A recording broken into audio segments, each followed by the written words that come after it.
Test, test, test.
Hi everybody and welcome to our virtual RamptonDrift Northstowe Community Forum. It's the first time we've tried to do one at all and we thought obviously that wasn't ambitious enough, we'd do it online. So hopefully you can hear and see us all. My name is Councillor Sarah Chong-Johnson, in case you don't know, and I'm one of your 2 district councillors representing this ward. My colleague is Alex Mallion, and she sends her apologies. If you're not aware, she's actually just had a baby, so she's currently not getting a lot of sleep, and her brain doesn't work. So she gives her apologies. We have quite a lot of people with us, and the agenda that John shared with us earlier, you might have seen came up. But just to run through it, we've got a planning overview from the Greater Cambridge Shared Planning Service, and that will be our principal planner, Andrew Thompson, doing that. Then we've got Homes England with a Phase 2 update, Urban Splash with a Phase 2A update, and then we are going to go to Claire Gibbons on the CGR. So, sorry, I was meant to actually introduce people. They've been waving, kind of, I went through it really quickly. Actually, so let's go. So Andrew Thompson, wave. He's our principal planner. Have we got Homes England? We've got Dean and Philip Harker and an Urban Splash. Mark, do you want to just give a quick brief intro to your team? Yes, certainly. Thanks, Sarah. So I'm Mark Latham, Regeneration Director, and we've also got Mark Sherburn-Davies, who's just joined us as new Northstowe Project Director. With Vicky Chip, who's the Development Manager. We're also joined by Tony Colville from the Urban Splash Charitable Trust, who I think a number of you have met. And then finally, but not least by any means, David Atfield, who's part of our construction team. That's great, thank you. And then we've got Claire Gibbons from the South Cambs District Council.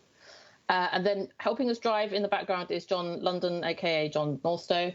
In case you're not aware, John's name is not John Northstowe. It's just that Facebook wouldn't let him create a profile called John London because they thought it was fake.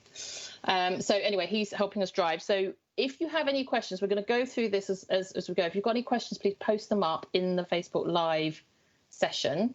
So where it says write a comment. And I will try and help field those questions to the presenters. Obviously, we had a set of pre-prepared questions that you were asked to submit. So the presenters have the relevant ones, and hopefully they will be covering those within their presentations. But obviously, if you've got any more questions or clarifications, please feel free to put them in the chat. OK, so we will kick off then, please, with a planning overview from Andrew Thompson. Thank you.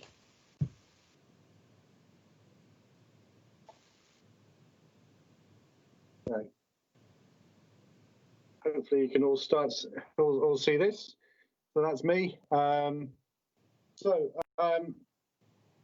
This is about Northstowe, and apologies to those who've been to many meetings and seen a lot of these kind of slides before and a lot of these issues before. So it's going to be a quick roll through of the whole of Northstowe.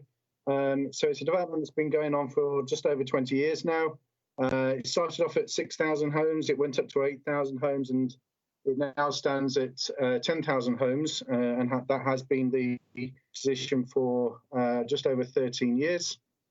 South Cambridgeshire District Council adopted its local plan in 2018, and that formally allocated what was previously known as the reserve land as a formal housing site, and that now comprises of the site that is known as Northstowe Phase 3B.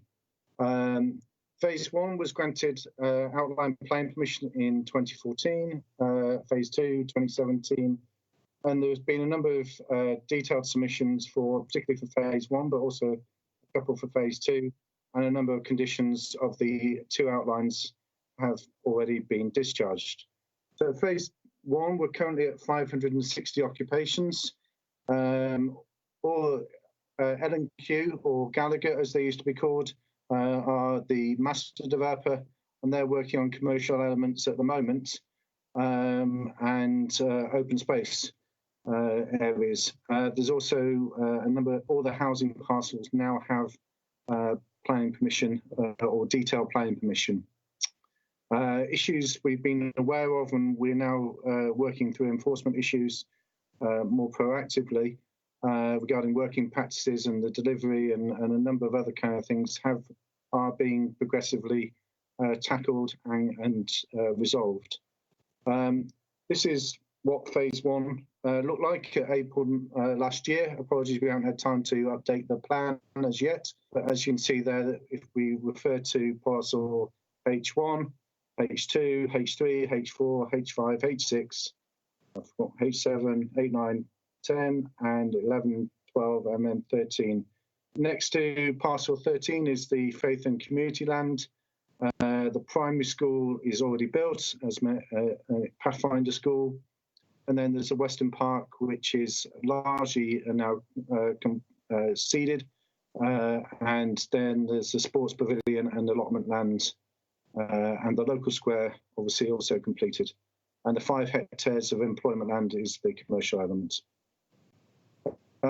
Phase 2, as I said, was granted planning permission in 2017. It was 3,500 homes in the town centre, but it also included the Southern Access Road West, which, if you drive up the B1050, you'll be able to see the roundabout connecting Northstowe to the Southern Access to the B150 road. The education campus is being delivered by the County Council separately under a separate planning permission, although it formed part of the outline planning permission as well. The town centre strategy has now been approved, and work on the buildings and new town is starting to take place. And the Civic Hub will be one of the first buildings, which will include the health centre, library, community uses, and also we expect some other uses as well. We haven't designed them yet. We're starting to work on those kind of issues, and obviously there will be community engagement as part of that strategy. Phase 2A, which is Urban Splash, I'm not going to go into that too much, but I've got some more plans on that. And Phase 2B, which is the other bit that's next to RamptonDrift, no plans been submitted as yet. I'm not aware that a development partner has been selected, and so we don't really have much detail to share on that. So in terms of the town centre, this is what the first buildings that will be built. RamptonDrift is up at the top here. This is the play area. And again, the first buildings will be around the Market Hall and the Civic Hub, and first parts of the town park, which are known as the town gardens, which will connect in to the education campus. Can't complete the town centre itself, looks something along those kind of lines, but obviously that is some distance away yet. And again, buildings will be delivered over the course of time. So phase 2A, for those who was approved in February last year, or this year, it seems so long ago now, but this was the site layout, older person restricted accommodation, and the peninsula, which are the first bits that are being delivered. 2-storey on the edge, and then the staggered build to the edge of RamptonDrift. As you can see, all the trees and green space is being retained, and that was part of the original plan. And obviously the busway going through the centre. And there is some new commercial space here in the centre of the development. So this is what an image of the southern end of the RamptonDrift. So the play area is immediately to the left of this, and there you can see the 2-storey buildings and the staggered approach to the design. Again, some of the other aspects, this is a part of what we call the urban park quarter in terms of the designs. And again, this was one of the images used at the planning committee, showing the scale of the buildings. Again, 2-storey on the edge. There was some 3-storey, but then the parameter plan complied with in terms of this aspect. But any breaches or changes in the parameter plan were discussed and outlined in the committee report, and also given a fair and significant airing at the committee itself.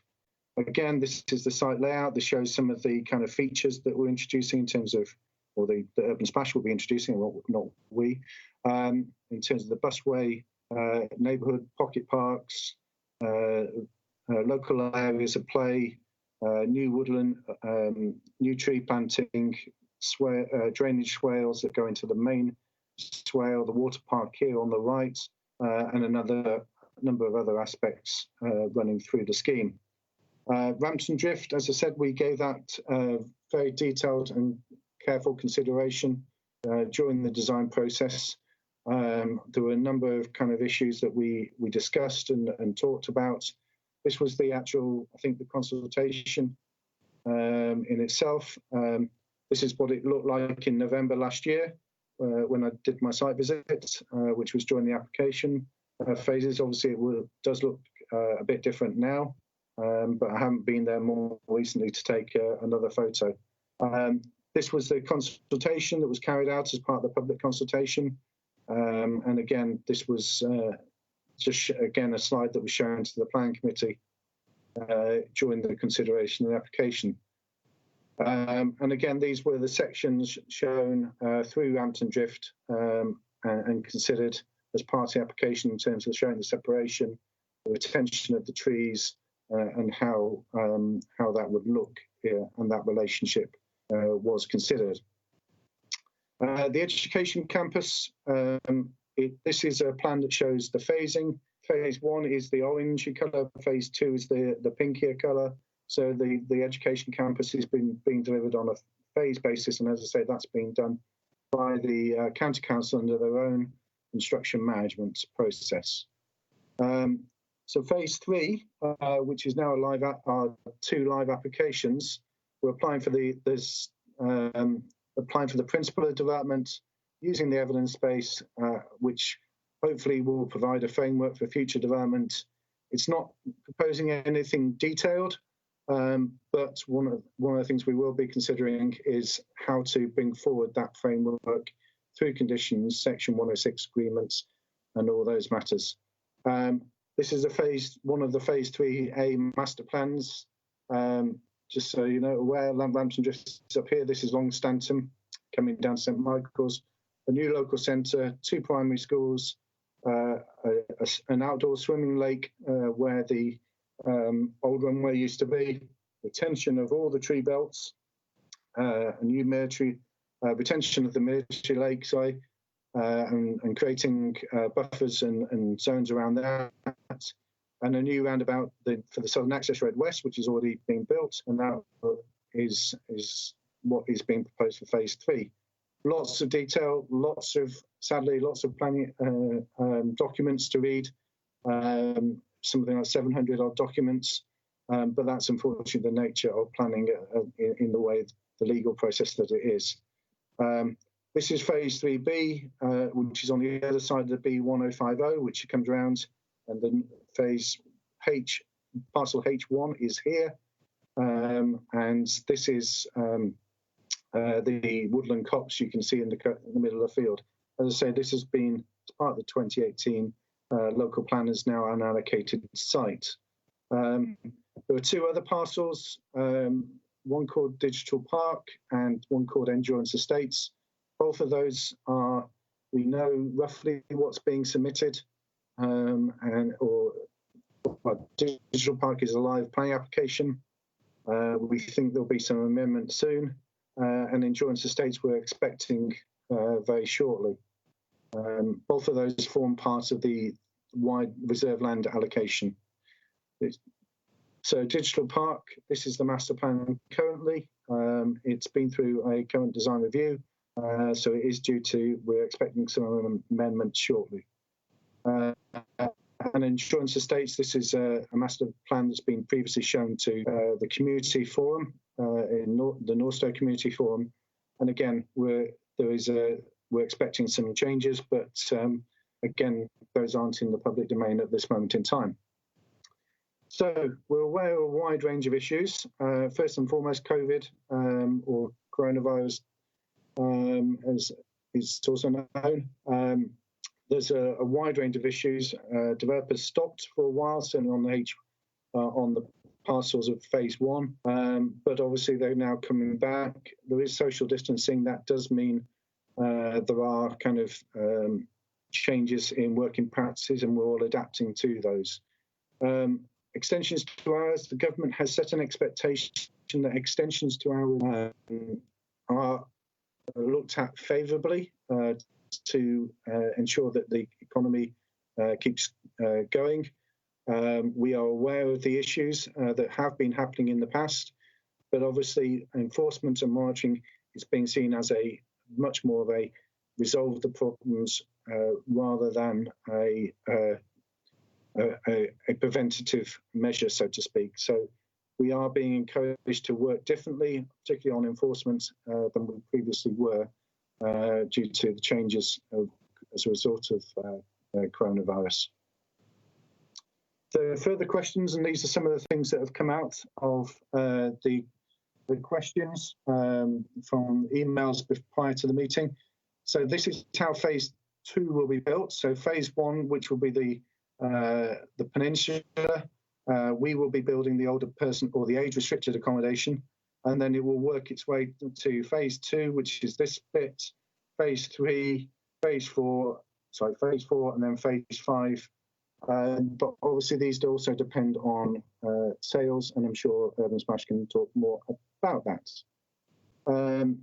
Again, the site compound will be on the peninsula for initial phases, and then it will move across to where the marketing suite is at this moment in time. This is the reference number if you want to view the documents, which relates to the site compound details. The access route for all the vehicles will be through the Southern Access Road West. It is largely complete as an actual piece of infrastructure.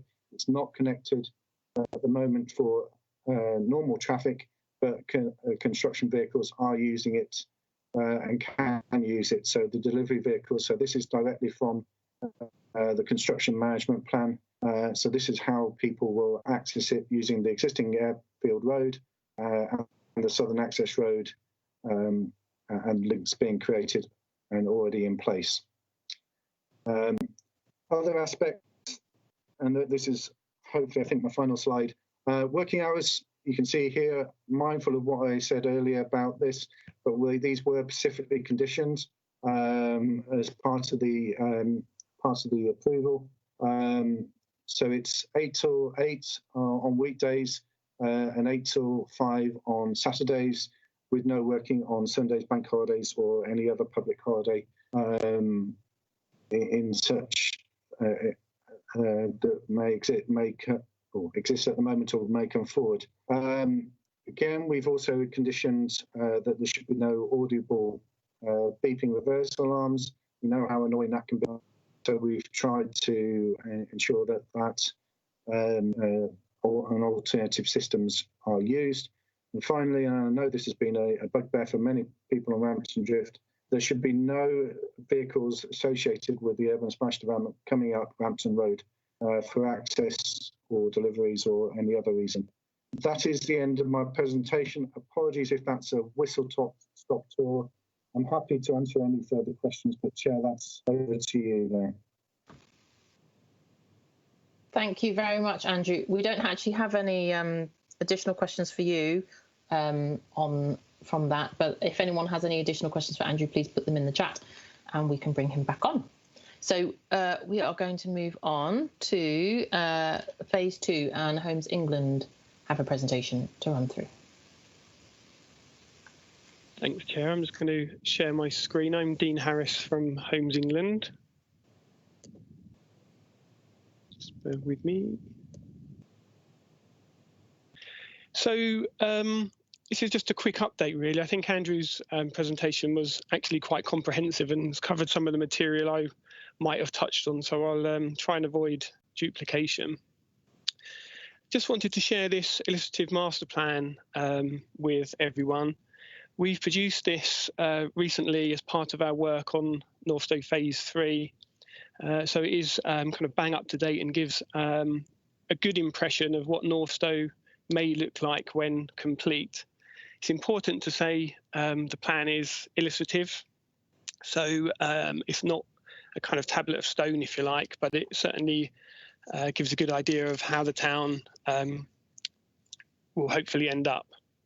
I've just zoomed in here to the area around RamptonDrift so that you can see the relationship to phase 1, to in-home or phase 2A, the future town centre, as well as phase 2B.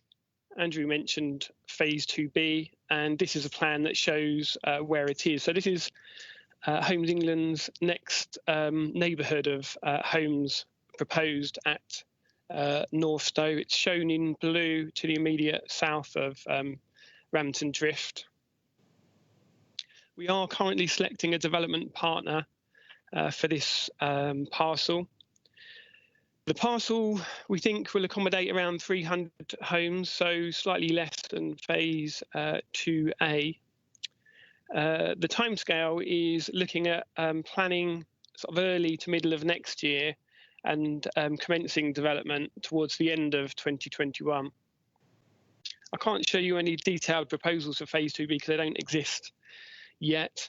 I was going to talk about the town centre. Andrew's covered that, I think, save for the fact that Homes England has contributed to the new civic hub, an important early building in the town centre, and has paid a significant contribution towards that building, which the district council will be responsible for delivering.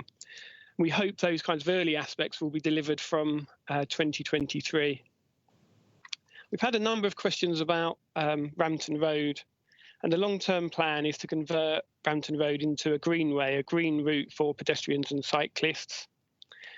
Access to RamptonDrift properties would need to be maintained at all times, and we want to emphasise that we will be speaking to residents about how that is done and achieved. This is an extract from sort of an early design code that shows a possible configuration of Rampton Road and how it might be remodelled, and there are proposals to reconfigure the access for RamptonDrift through the land to the north effectively, but this is illustrative and for further discussion. This is a rather complicated phasing plan.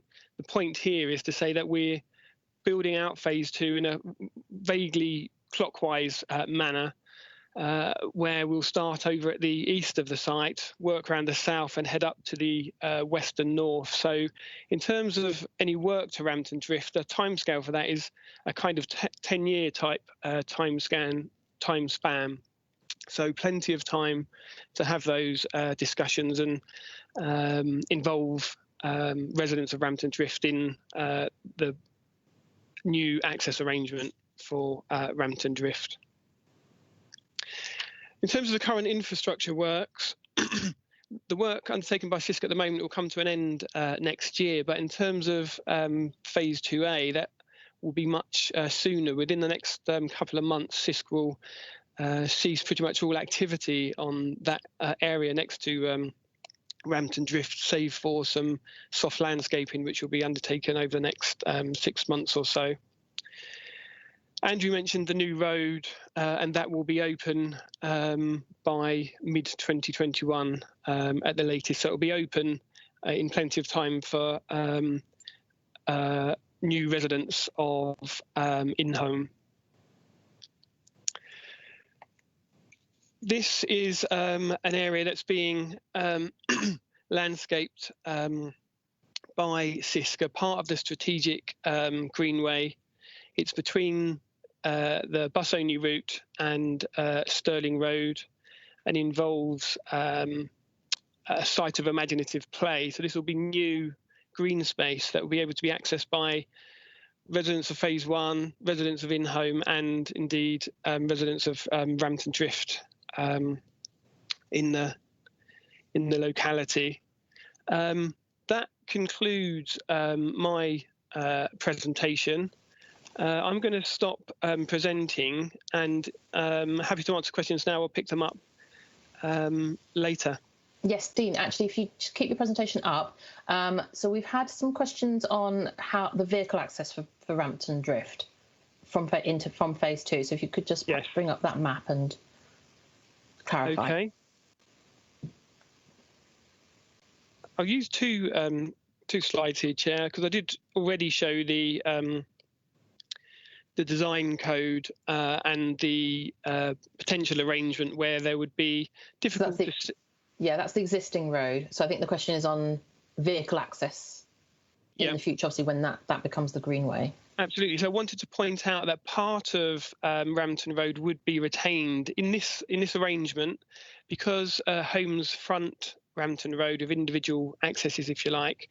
It's difficult to avoid a situation where, I don't know if you can see my pointer, but immediately above the red line that's shown here for Rampton Drift, there's a sort of white line, which is a retained section of road that would allow Rampton Drift residents to access along that frontage and then head north into the land kind of opposite before then heading either sort of left or right to get to the primary road network. What I have is a couple of slides that, again, these are based on the illustrative master plan. It is illustrative.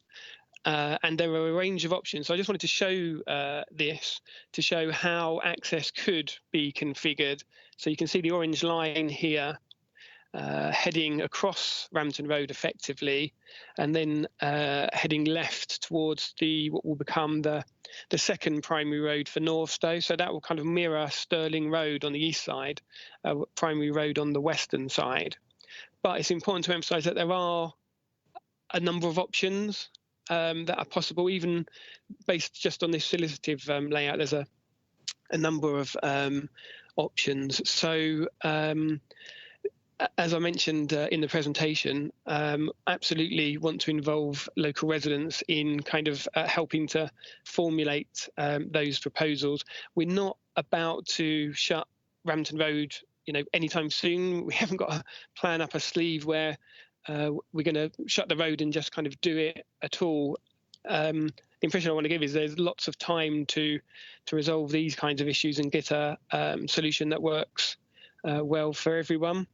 And so these are the kinds of options that can be considered as part of that discussion.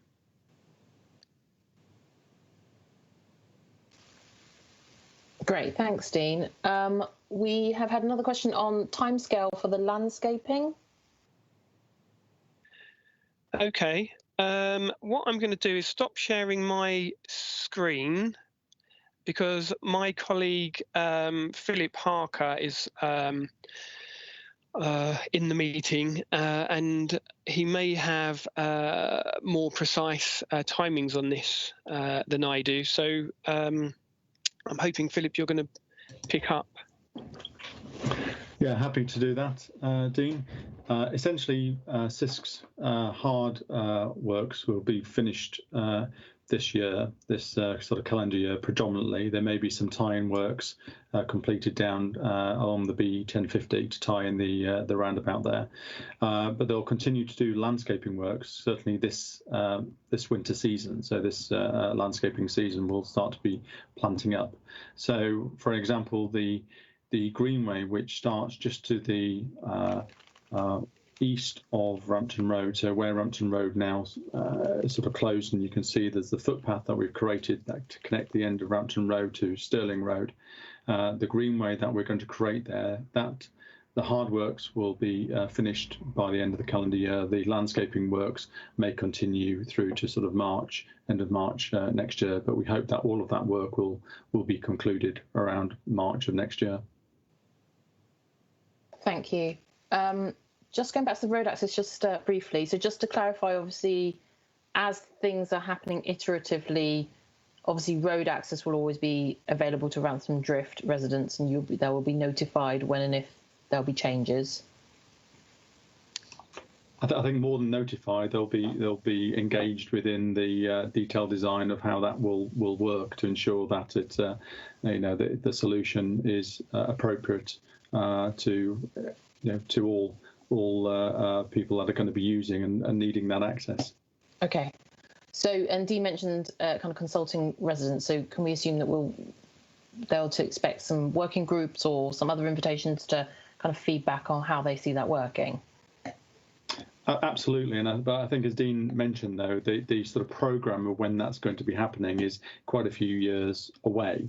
So it's not something that we're envisaging kicking off now. So if we're looking at trying to sort of close that phase 2 development out in total in sort of 10 years. Each time, we'd be starting those engagements in sort of 8 years' time. So we've got the ability to have that proper engagement ahead of closing those works out. So it's not something which is going to be coming forward soon. And obviously all those timescales are subject to how the development goes and the progress that we're making. But I think the key thing is that we will engage early with all the residents to ensure that we find the right solution. Okay, so I think one of the comments, and it did come up during our community governance review meetings, was that actually 10 years is quite a long timescale for RamptonDrift. So they would actually welcome being properly connected. Some people would welcome being connected potentially before then. That was a comment.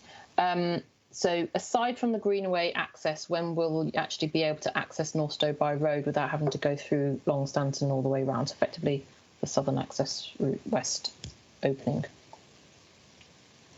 That's the same response, really. We don't close off and create access via Rampton Road until we actually finish those latter stages of the development out within phase 2. So as Dean had that slide up which showed the phasing, and that phasing, as Dean mentioned, was going in a clockwise direction. Currently, that phasing, which is agreed and approved with South Cams planning, shows that is towards the sort of 8 to 10 year mark from where we are now. Yeah, so I think the residents' concern obviously is that they are effectively surrounded by Northstowe, but won't have any access to it from a vehicle point of view, until for 10 years. Councillor, I think it's true to say that in terms of vehicular access, that will take a while to come on stream, but there are opportunities to connect in terms of walking and cycling. And the closest parts of Northstowe that are to be delivered, in that sort of next 5-6 years, are really within walking and cycling distance. So, it's an interesting point, but I think there will be opportunities for those connections, absolutely. But in the short term, they're more likely to be walking and cycling rather than driving. Okay.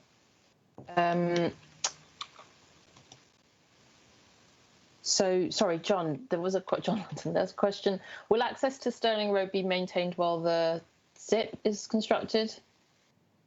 And the SIP is, sorry.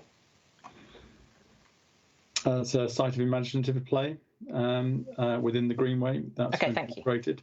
So absolutely we'll maintain a pedestrian cycle access. Whether or not it'll be on the same alignment and route that is currently there, there may need to be, there are some other hard works that will be going on in that area, but we will maintain an access through. So whether or not that we need to put in temporary diversions while we create the final finished product, because what we did was we put that footpath in to enable the children to have a safe access route to school.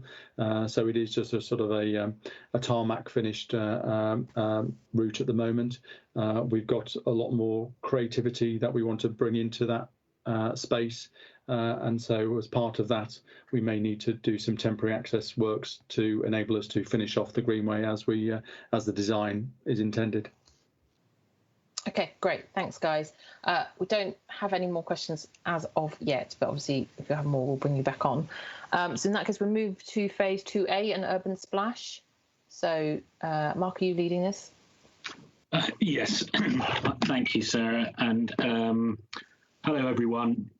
While my colleague Vicky just gets the presentation up, just to say, obviously we're we're really very excited at this point because obviously we've done quite a bit of work behind the scenes for a number of months now. Obviously, we prepared the planning application for our phase, and we've been preparing all the detailed work with Homes England on getting ready for construction. But we are very shortly about to start on site, so that's really exciting for us. And for those of you who are speculating about what is already visible on site, that's actually a sales pavilion rather than anything else, but we'll come to that in the presentation. So Vicky, if you could kindly roll. So this slide just introduces the team, which we've already done really in at the top end of the meeting, but just to clarify the roles really. So my role in projects of this nature tends to be at the front end of projects, doing the planning, the master planning and the design work.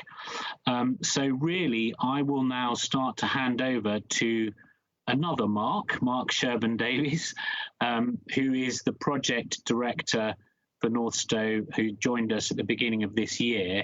And his role, together with Vicky, is to actually lead the delivery now of the project as it moves forward. I will continue to be very much involved in planning and master planning elements, and there'll be, ongoing design dialogue, no doubt. But Mark and Vicky will really tend to lead from now.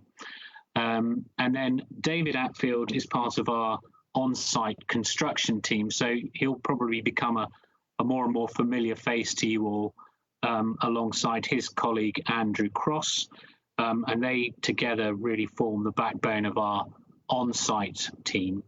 And then Tony Colville is our head of Urban Splash Charitable Trust, as I said, and some of you I think have already met him and will continue to meet him because he is constantly at Northstowe through sort of various drop-in meetings, and he's very available, so do use him.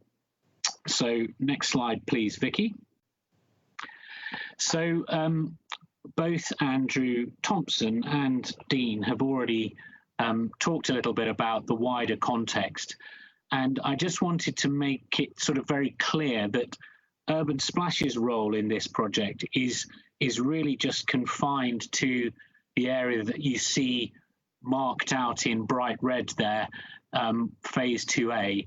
So obviously those of you who've been following the project for many years will be aware that there are a number of other house builders in phase 1, so Taylor Wimpey and Bellway and others, and they've been doing their work and will continue to do their work to the north of where we're operating.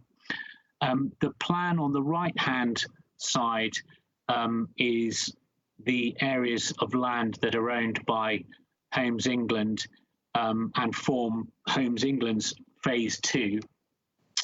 And really our work, Urban Splash's work, is just confined at this point in time to the bright red area, as I say. Now, some of the construction work that's been going on there in advance of us arriving has been done by Homes England and CISC, their building contractor, before we take over the site. So anything that's happened up until now has been work that Homes England and CISC have been doing on phase 2A. But as of next week, we will be then beginning to become involved directly, and our own construction team will become involved directly. So next slide, please, Vicky. So then just this, you've seen this CGI image, this artist's render of the overview of the in-home before. But just to reiterate that overall, when we're finished, there'll be 406 homes here. The split of that in terms of the tenure, so the mix of ways of owning and living here, is 20% fully affordable, of which 60 of those are reserved for over 55s. Then there's a 40% are shared ownership, and 40% are sort of full open market private homes for sale. And we are beginning now, and if all goes well, then we should be finished by 2025. So a roughly 5-year build-out program for the project. And it's a split of almost 50-50 exactly houses and apartments. And then just this image does just show that you've got RamptonDrift there in the bottom left-hand corner, and the first phase, we call it phase 1, but it's really the sub-phase of phase 2A. I know there's a lot of phases going around. So anyway, within the urban splash work, our first phase of activity is over on that far side beyond Stirling Road and near the water park and to the north of the education campus, which we call the Peninsula. So next slide, please, Vicky. Thank you. So then this shows very clearly the first phase of our work, which is the Peninsula, as I say, on the right hand of this image. And then you'll also see marked out in blue there the triangle of land where the sales pavilion is currently being built. So this is a building that will be there for the foreseeable future, certainly until we finish our building of the whole of this of phase 2A, the in-home, and that will be our sales suite. So visitors will be able to drop in and meet our sales staff there. And we'll show you some images of that in a moment. But the long-term use of that is to be decided, and it may have a legacy use, but it can also be removed if it's not wanted at the end. And then the green area there is just a zone that we're reserving for laying down of any materials and sort of other site compound uses. So that's the main bit of sort of the whole site that you will immediately see activity and work beginning on from next week. So next slide, please, Vicky. So this is where I hand over to Mark Sherburn-Davies, the project director, and he'll explain a little bit about why our construction processes are somewhat different because of our use of modern methods of construction. So over to you, Mark. Hi, good evening. It's a real pleasure to be here and join the team and take over the baton from Mark. We are incredibly proud of what we have achieved here, and we are hoping to start next week on site, so it's very real for us. And I think there were 2 questions we wanted to try and answer. They weren't asked explicitly, but they answer a lot of the questions you have all asked. The first one is, what do we do? And the answer simply is we are not a traditional builder. We don't build on site in a traditional way. We do it in a very modern and innovative way, and that's how we do it. So we build all our houses, and Vicky, if you flip to the next slide, we build our houses and homes in a factory, just like cars. So the standard and the quality is the same to a car standard. All the associated noise, traffic movements, waste are all minimized by doing this because it is built in a factory. In fact, I'd go as far to say that our waste comes down to almost zero, negligible. And because the modules, the units, and you can see down in the bottom right-hand side, and obviously the images here show the process through construction, but the image down on the right-hand side, we are bringing fully finished homes onto site as a module. And typically a house will be made up of 2 or 3 modules, as can be seen down on the bottom right-hand side. And anyone who's interested, this isn't new. We've been doing this for a while now. It's part of our culture and very much about who we are. And our factory is our own factory. So if you wanted to have a look at what this might look like in reality, you can go to Port Loop in Birmingham, where we're actually putting these houses on site now. Now, what does that all mean? When we go to the next slide.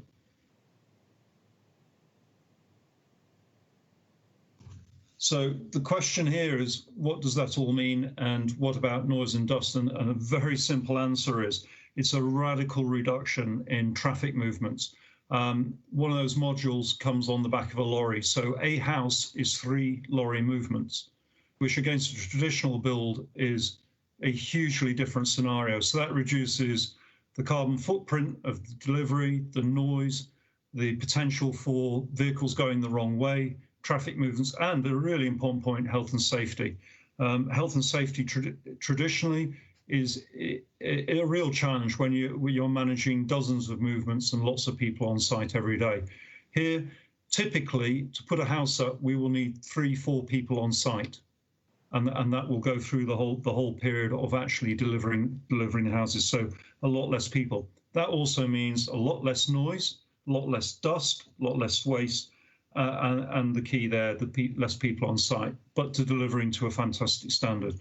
So, as I said, is who we are and the way we do it is something you won't have seen in Northstowe, and we're hoping really it is the future for how houses are delivered in the country. I think that's probably my slide done. Hand over, Mark. Thank you, and I'll let David Atfield, our construction lead, talk about this. But just to pick up on one point, I think, which is maybe David will also reiterate.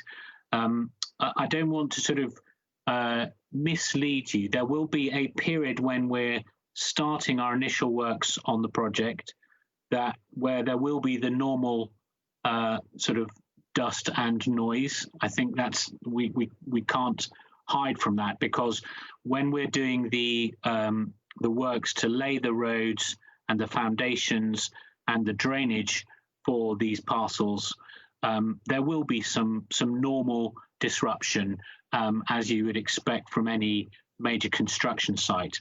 However, that phase lasts for an initial period, and then everything thereafter, when we're building the homes above ground, is completely different, and is, as Mark outlined there, it's about minimal numbers of deliveries to site and minimal traffic movements and quite fast progress, as you see the homes sort of just literally get delivered and stacked on top of each other.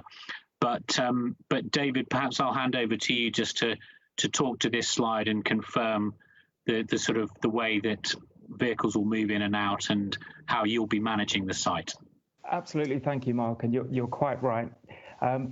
Good evening, everybody. It's a pleasure to be here, and I look forward to meeting you all in due course when we're on site. Let's have a quick look at our plan on how we're going to get from A to B during our works. Firstly, our approach of constructing our houses in modern factories allows us to significantly reduce construction traffic to our housing developments against what would be the expectations from a traditionally built housing development. Time in the factory away from the development constructing the houses results in fewer material deliveries to the development and fewer tradespeople visiting site and working on them. While our reduced construction traffic from the norm is necessary, our plan is to utilise infrastructure which has a lower impact on traffic in the local community. We can achieve this here by utilising the new island entrance off the B1050 immediately adjacent the Northstowe exit from the A14 on the lower left of my screen. From here we can continue along the new road indicated in purple, and at the second roundabout, large oversized deliveries will continue straight to Stirling Road along the green line, and all other traffic will take the first turning off this second roundabout following the road indicated in yellow. Exit routes for construction traffic will follow the same path, and these instructions will be clearly communicated, signposted and monitored by ourselves on the ground. So in summary, our plan for A to B is significantly reduce construction traffic to what we are used to, housing constructed in a modern factory environment, and we will utilise infrastructure routes which have a lower impact on traffic to the local community. So, sorry, David, just a quick question from the audience. Do you not still need to dig foundations and pour a base and lay that all out? Sarah, you're quite right. And as Mark alluded to at the start of this slide presentation, the first phase of works would be as a traditional housing development. It's once we get past that stage with the houses built in a factory environment that we greatly reduce the amount of labour and material deliveries to the site. Great, thank you. Thanks, David. So I think now Vicky was just going to talk to these images. Yes, thank you very much for inviting us to speak to you this evening. The first phase in phase 2A is, as we say, the peninsula, and this will be the delivery of 43 of our townhouses. All of these houses are built in our factory, as you saw in the previous slide. We will be starting on site hopefully very soon, next week, we hope, and we'll be running through to early January 2022 with our programme.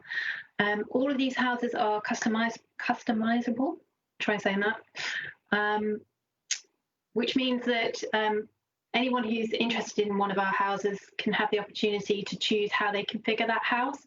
And I know Tony's spoken to some of you about our configurator, which we're very excited about.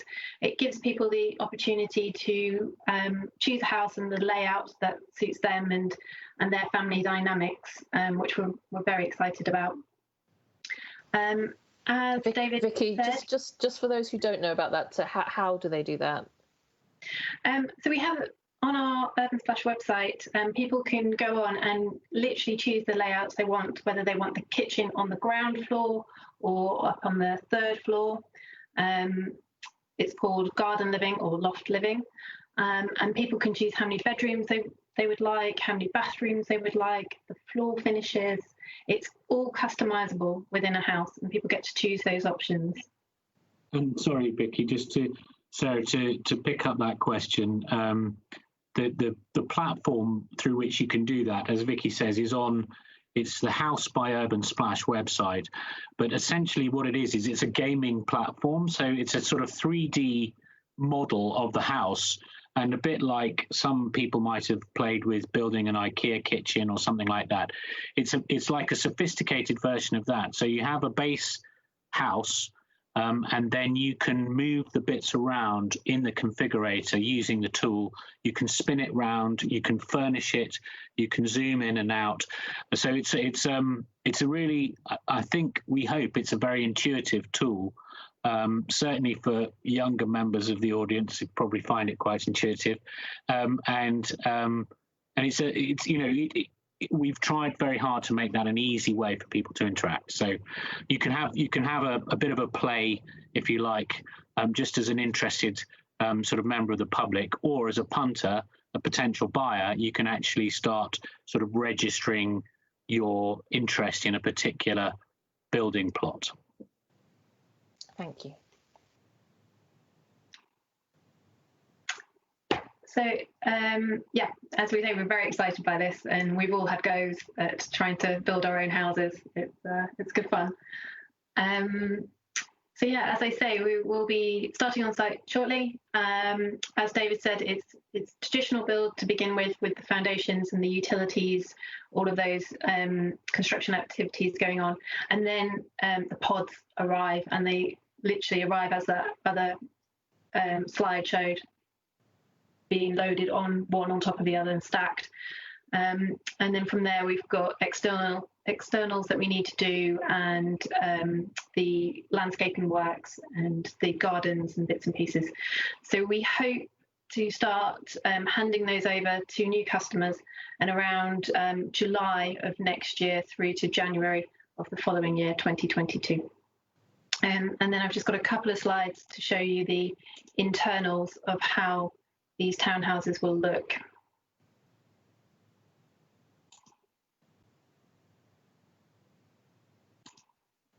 And then back over to Mark. Thanks, Vicky. So these couple of slides just pick up on, I know, a specific question that's been asked by one or two people about the RamptonDrift edge. So the edge that faces onto to RamptonDrift from, if you like, our side. Hopefully it will never feel like that in the long run. I hope that the full intention here is that it becomes a completely integrated community over time. But this picks up on a point that Andrew talked about. So the homes, the left-hand image, the homes immediately on the green way are 2 stories, and then the stepped back homes are 3 stories. So all the homes immediately on the greenway edge are the 2 stories facing RamptonDrift. I think a couple of other points just to reiterate in case anybody's concerned or has heard sort of rumours or so on, is that absolutely that green space is being kept intact, and indeed all the existing trees, the big mature trees there, we see as incredibly valuable and important, both from a sort of visual amenity, sort of pleasant outlook point of view, and from a sort of biodiversity and preserving natural wildlife and habitats. So I think in all regards, we're very keen, and it's absolutely the plan to keep all those mature trees there, which perform a shielding and sort of a separation visually from between the 2 communities. However, that green space is, I think we feel, a very key opportunity for creating over time links between the 2 communities, so that hopefully they'll feel like one. And the right-hand image then just clarifies the distances between the nearest homes. So 1 and 3 on that diagram there are the closest points of connection, which is 23 metres, which is about 2 double-decker buses in length as a sort of rough rule of thumb. So that's the minimum offset. And then in other cases, it's considerably larger. So 42 metres is about the width of a Premiership football pitch, and number 4 there, 104 metres, is about the full length of a Premiership football pitch. So that gives you a feel for that. And then I think, Vicky, the next images, if you just move it on, yeah, these are images that Andrew Thompson also shared, which just show the cross section basically. So the relationship of the homes on the right in home and on RamptonDrift on the left there. Appreciate that's not exactly how the homes look in RamptonDrift. They're slightly different, but it gives a sense of the distances and the relationship of the homes. So that hopefully clarifies any confusions about the RamptonDrift edge. And I think then the last slides are just if you move it on, Vicky, thank you, was just to clarify and confirm that the structure that you're seeing being appearing on site at the moment, and on the top right of this slide is a very recent image of what's happening on site right now. So this is our very unusual sales pavilion. It's made of CLT, which is cross-laminated timber, which is essentially a very large jumbo plywood, a sort of super sophisticated and structurally very strong form of extra jumbo plywood, made of sandwiches of sustainable timber, and it has this amazing sort of lovely pine quality. It's not pine, but anyway, timber quality inside, which we keep that inside. And this will be our sales suite for the whole duration of the project. And then, as I mentioned, it will be in long-term, or the long-term use is to be decided. It could be removed, or if there's a positive future use as a commercial unit, possibly a cafe or some other facility, that is still to be determined. And we're happy to talk to members of the public about that in the long term. But as I say, for the duration of our project, so until probably near to 2025, it'll be in use as a sales suite, and it will be opened and finished towards the back end of the summer and into September, which is when we're intending to have our first sales launch of homes. So I think that's where I hand over to Tony to talk about the Urban Splash Charitable Trust. Over to you, Tony. Thanks, Mark. So, good evening, everyone. And I guess firstly, just thank you to those of you. I met quite a lot of residents and also the residents' company yesterday. Thanks for showing me around the community and showing me some of the things you'd really like us to focus on. So as they've introduced, I head up Urban Splash's Charitable Trust. So it's an independent charity that is a grant giving body. The funds for which come from the profits of our company. So I'm sort of independent from the kind of development of the site, but I am spending a lot of time at Northstowe. That's partly because it's the closest development to where I actually live in Northeast London. So it's really convenient for me to come and spend quite a bit of time with a lot of the community groups there. So next slide, please, Vicky. So just some clarity on kind of who we are, what we do, and really to make it clear that what the Charitable Trust does is not just for Northstowe.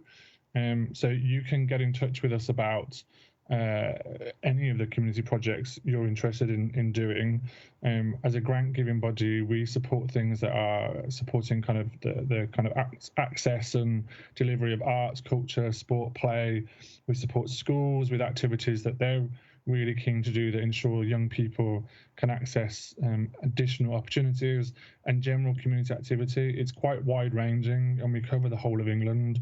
It's not just about where our communities are, and where we are supporting our communities, we really like to try and take the approach of being a good neighbour. So some of you have already been in touch about specific projects, so please do keep in touch with us. And you'll see that our main approach really is to try and be a collaborator. We're not, our grants can do a little bit of good, but actually we have the ability to leverage all sorts of positive relationships with other external organisations, with other funders, with other networks that can help bring other useful things into the community. So please do think of us as being more than the grant support. And as some of you have experienced already, we're a small company. We're an even smaller charitable trust. It's me.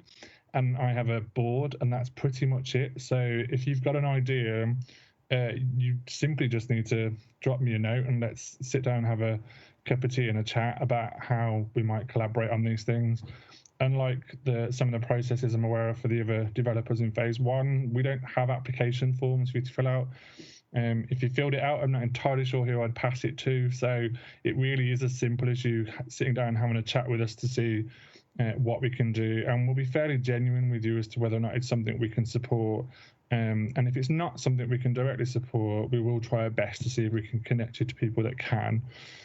And some of you will be aware already we've been doing quite a bit of work. So a number of initiatives since January or since December, January have already been launched, and we're coming up to having spent nearly £20,000 already on community initiatives through the Charitable Trust.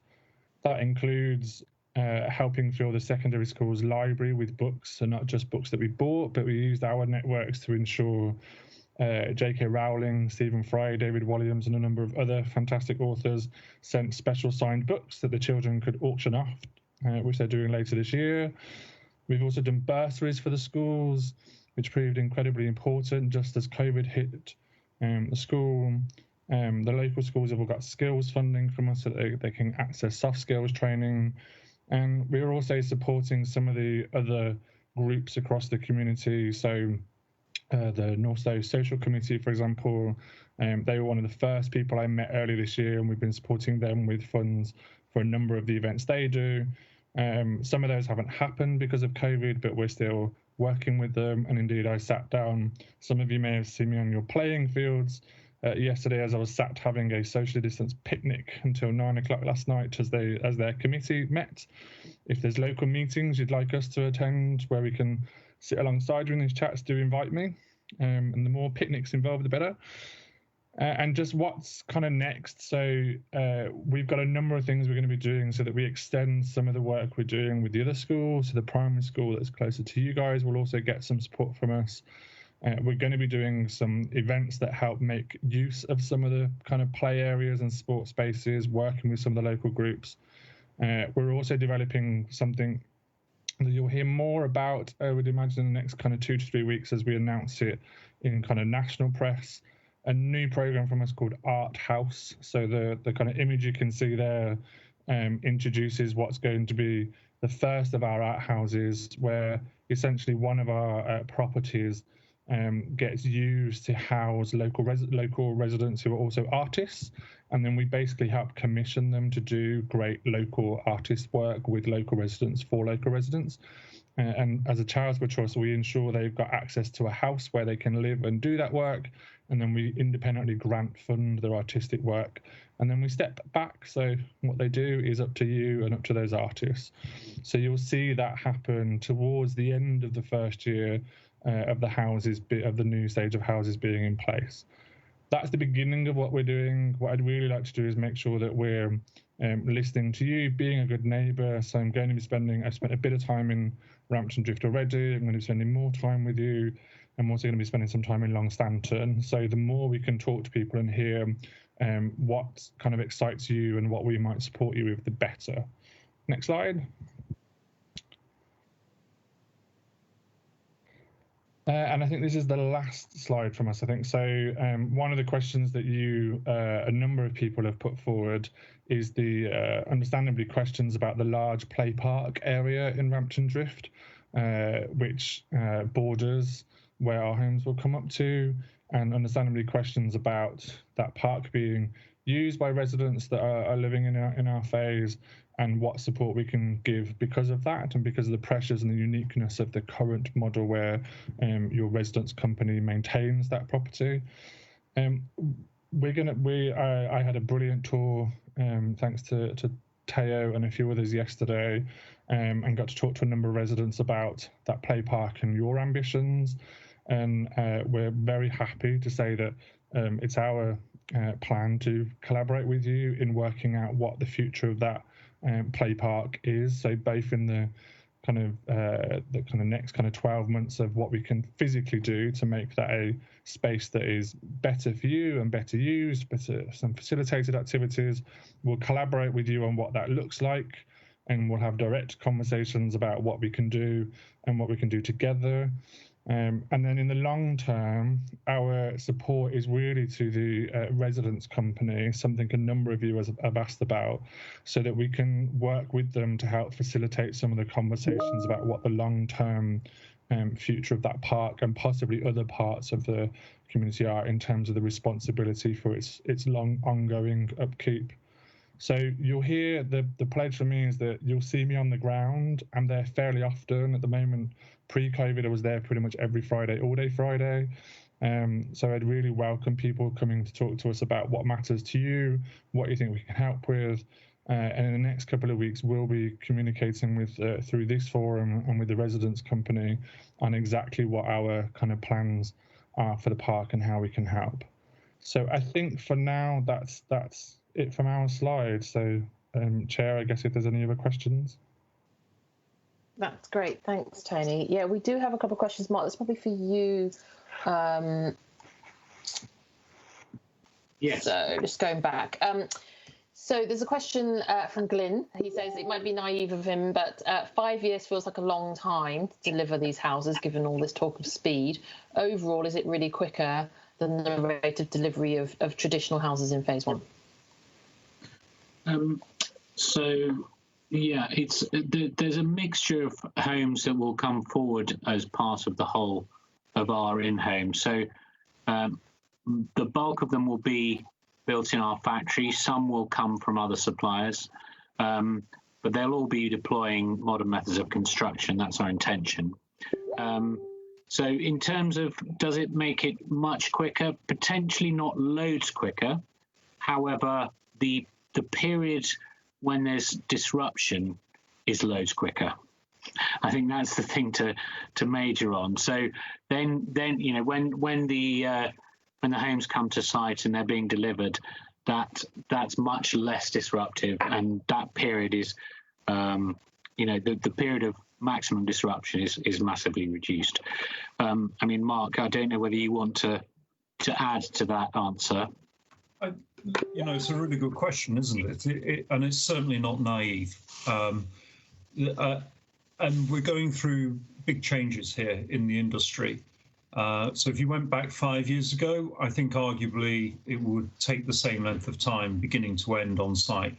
But we're seeing greater gains all the time as the whole process becomes more efficient. And what's interesting is it's not the building of the house that slows us down; it's the whole process around.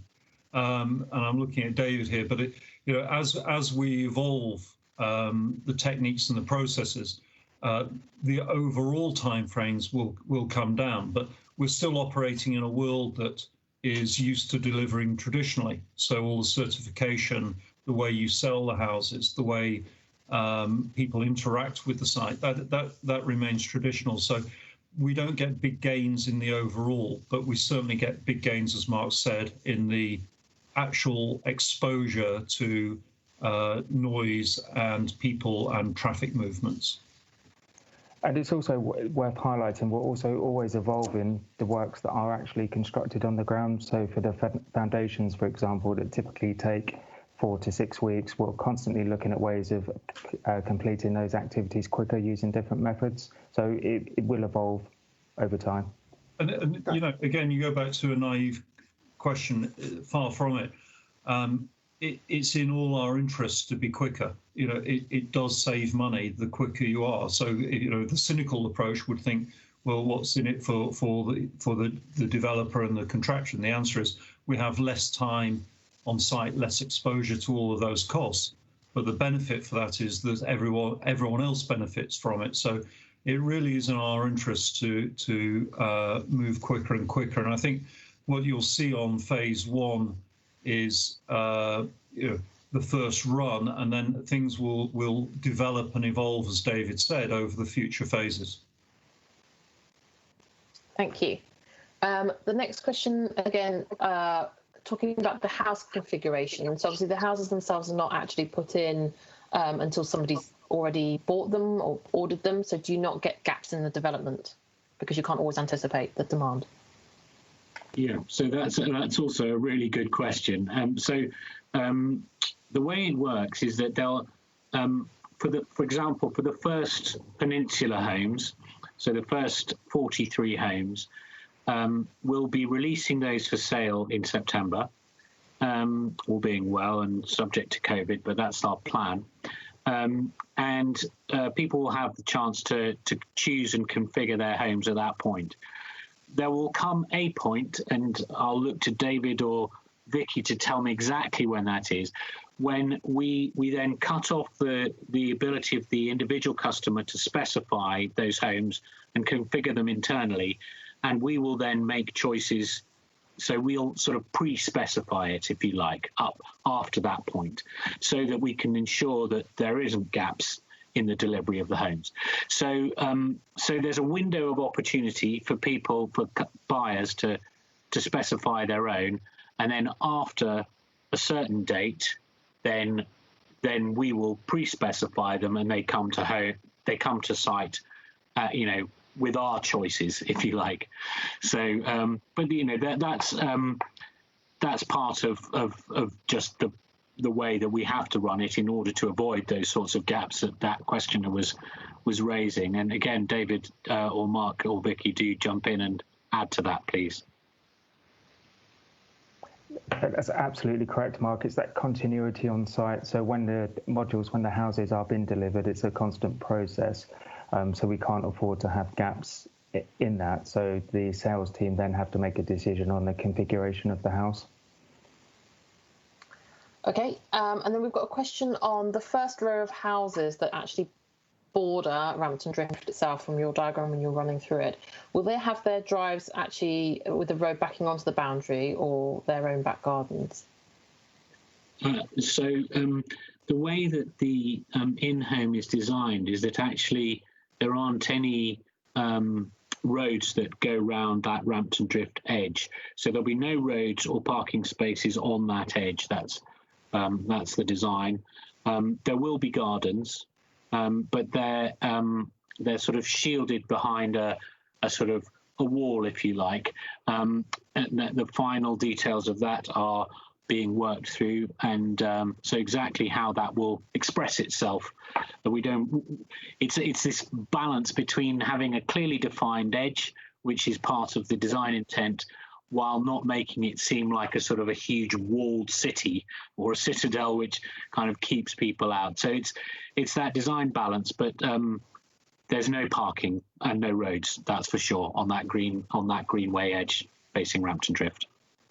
Okay, great, thank you. And people are looking forward to the playground work as well. So this has been shared on our Facebook already, and you guys have been a bit modest about the fact that you've won Housing Design Awards. So I don't know if you wanted to tell everybody about that. Yes, well, thank you. It's we're all very, very pleased, and it's a big joint effort, and I think Homes England also deserves some credit here, really, because Dean and other of his colleagues set the original design code and commissioned illustrative development frameworks, which has all been part of leading to this. You've got some incoming assistance there. I've had a couple of assistants as well. Anyway, so yeah, we're really thrilled, Sarah, and it's a great start, and obviously something that you couldn't really have planned it any better in terms of timing. So it's an award for under the National Housing Design Award Scheme, which is a very respected housing design award project. So yeah, that's really great. Thank you very much, and well done again. Okay, so we don't have any other questions from residents so far, but again, we will pick up if we do get further ones. I'm just gonna, Claire, if you don't mind, just before the CGR piece, we're just gonna go rewind back to Homes England and a couple of questions on this. So obviously, Philip, I already teed you up to the question about the wooden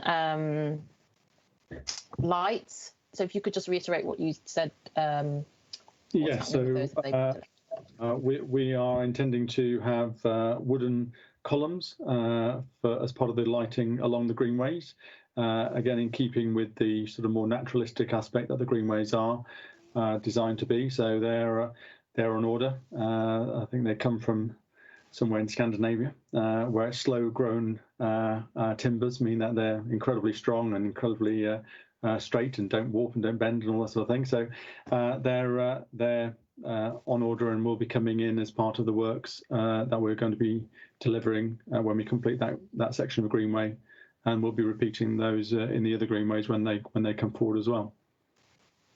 Great. Okay. Thank you very much. And the second question on dust mitigation, and so we've had quite a lot of complaints from residents. Obviously, they're working at home a lot more than perhaps they would have been normally, so this is obviously causing them issues in terms of being able to even have their windows open during the hot weather.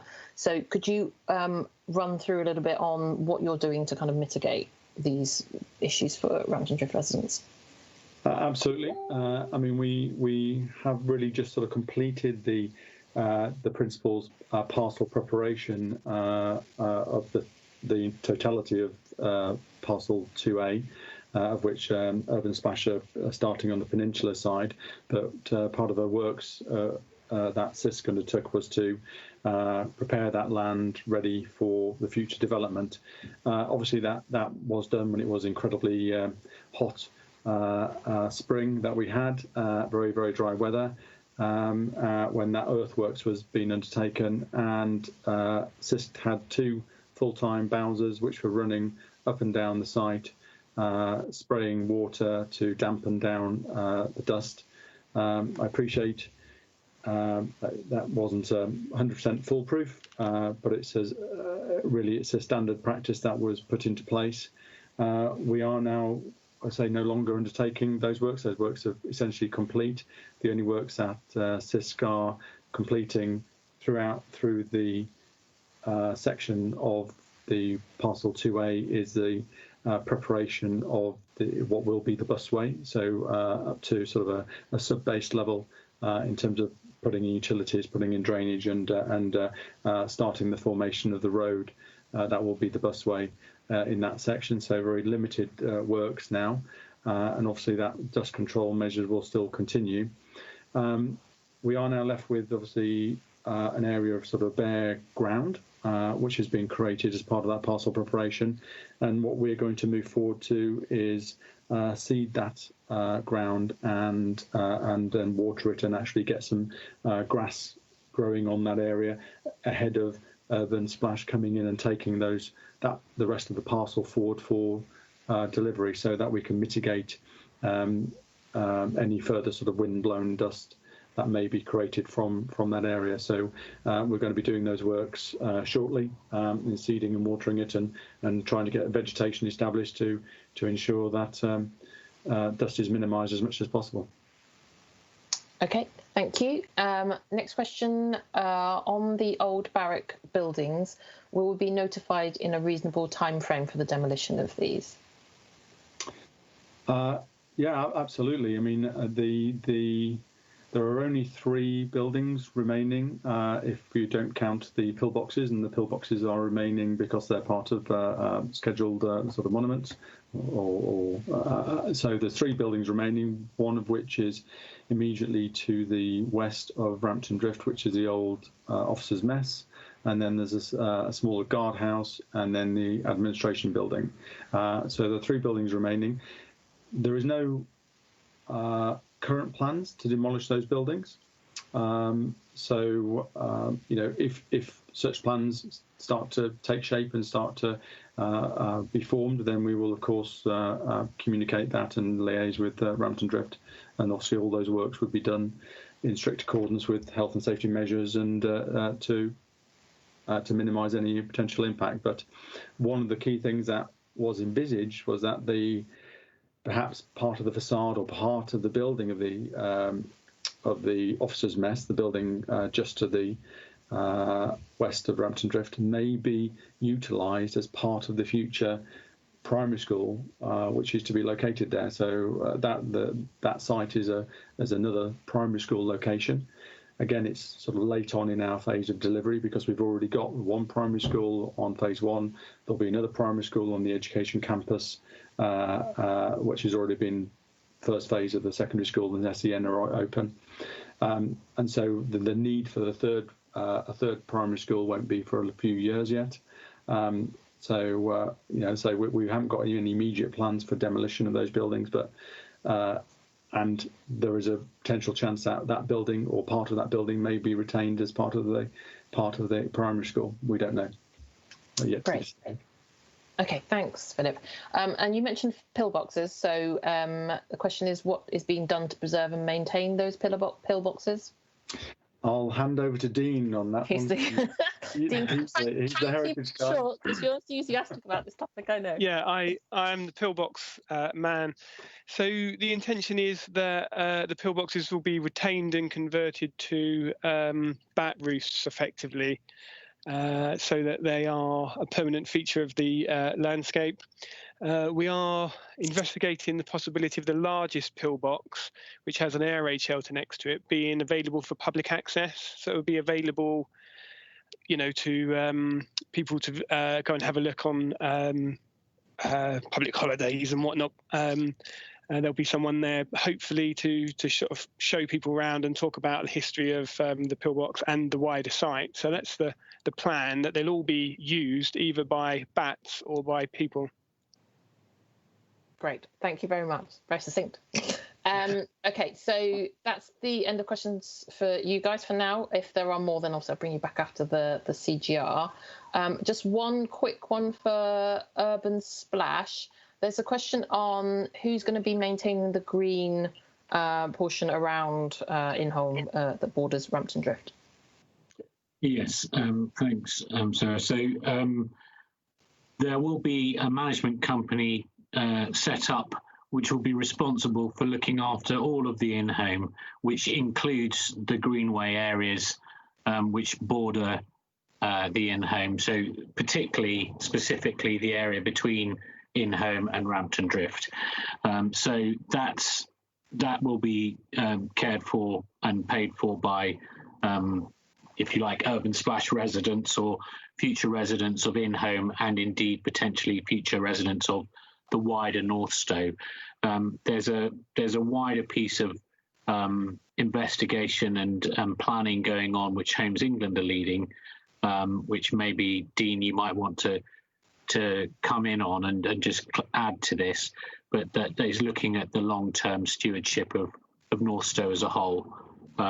But to be clear, at this point in time, that greenway that becomes the responsibility of the in-home to maintain. The areas which are being put in by Homes England, the greenways to the north, which have already been talked about by Phil, they will be part of the wider Northstowe estate. I think that's correct, Phil, is it? Or Dean?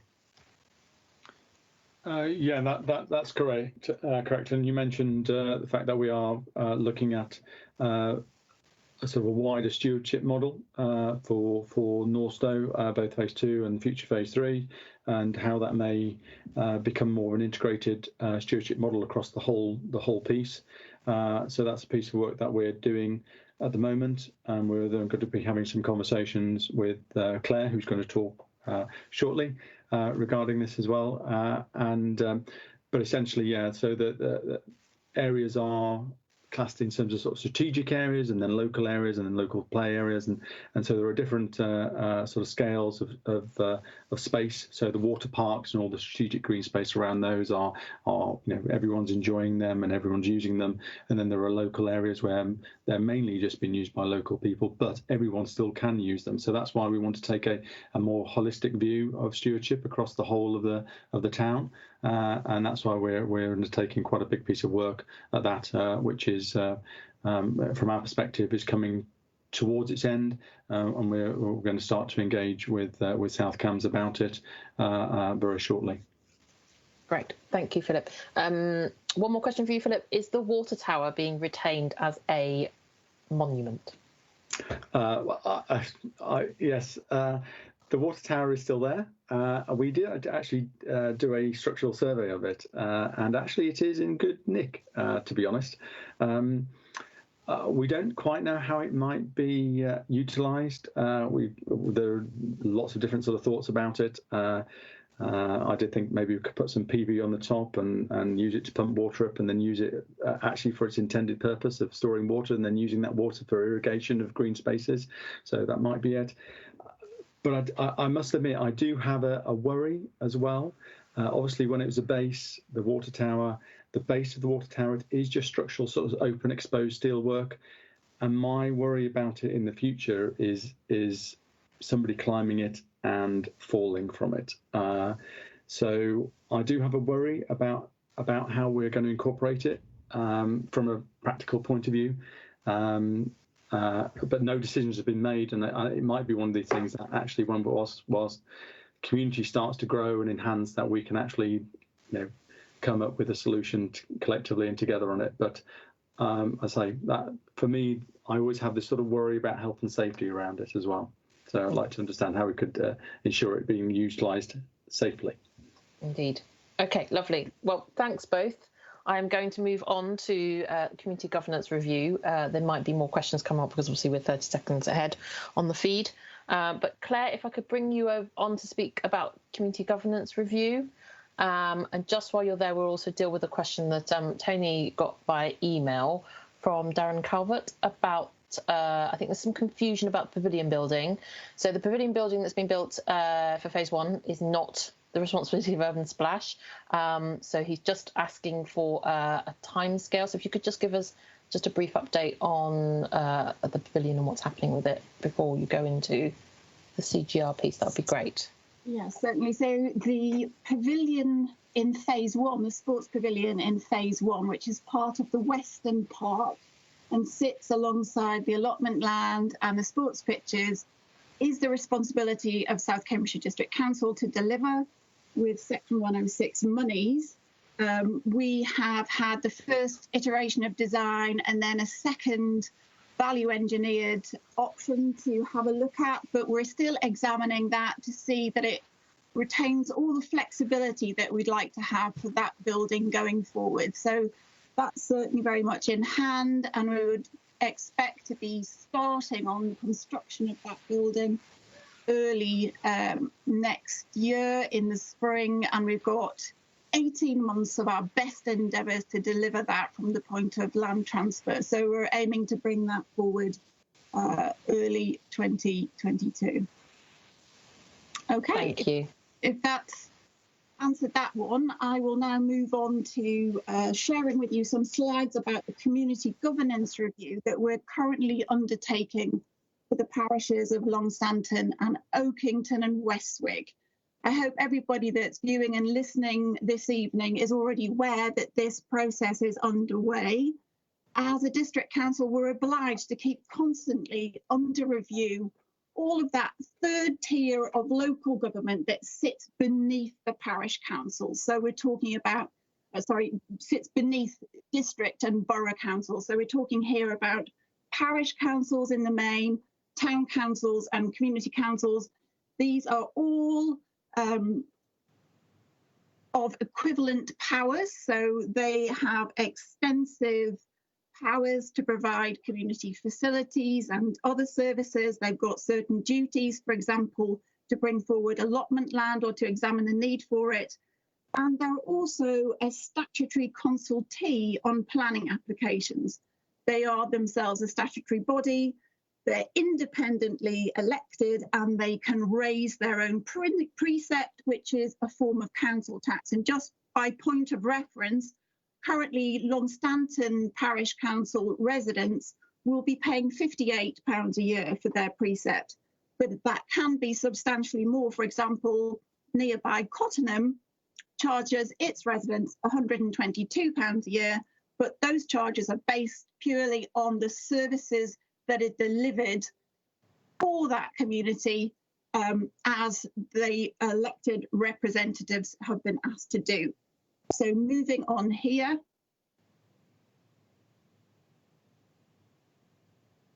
See that hopefully you'll have on screen the surrounding parishes of Swavesey, Over, Willingham, Rampton, Cottenham, and the two parishes in question of Longstanton and Oakington.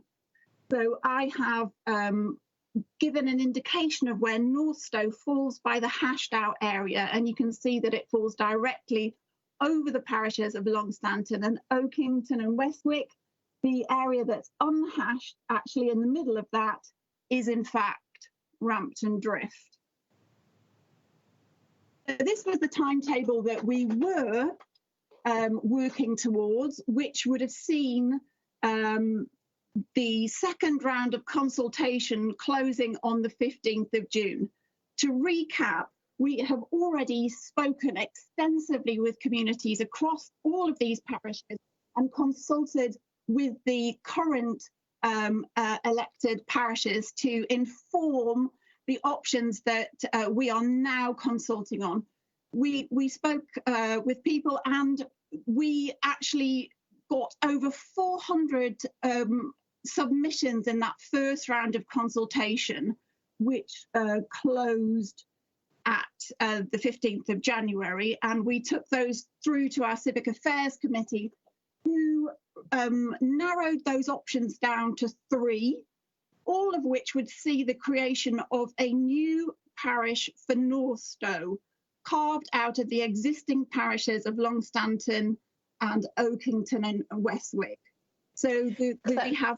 Claire, yeah. Sorry, just to interrupt. We're having a problem with the slide. So the slide is just stuck, slide 2, and the maps aren't being able to be seen. So okay, let me have another look at sharing and making sure that I've got the right option visible.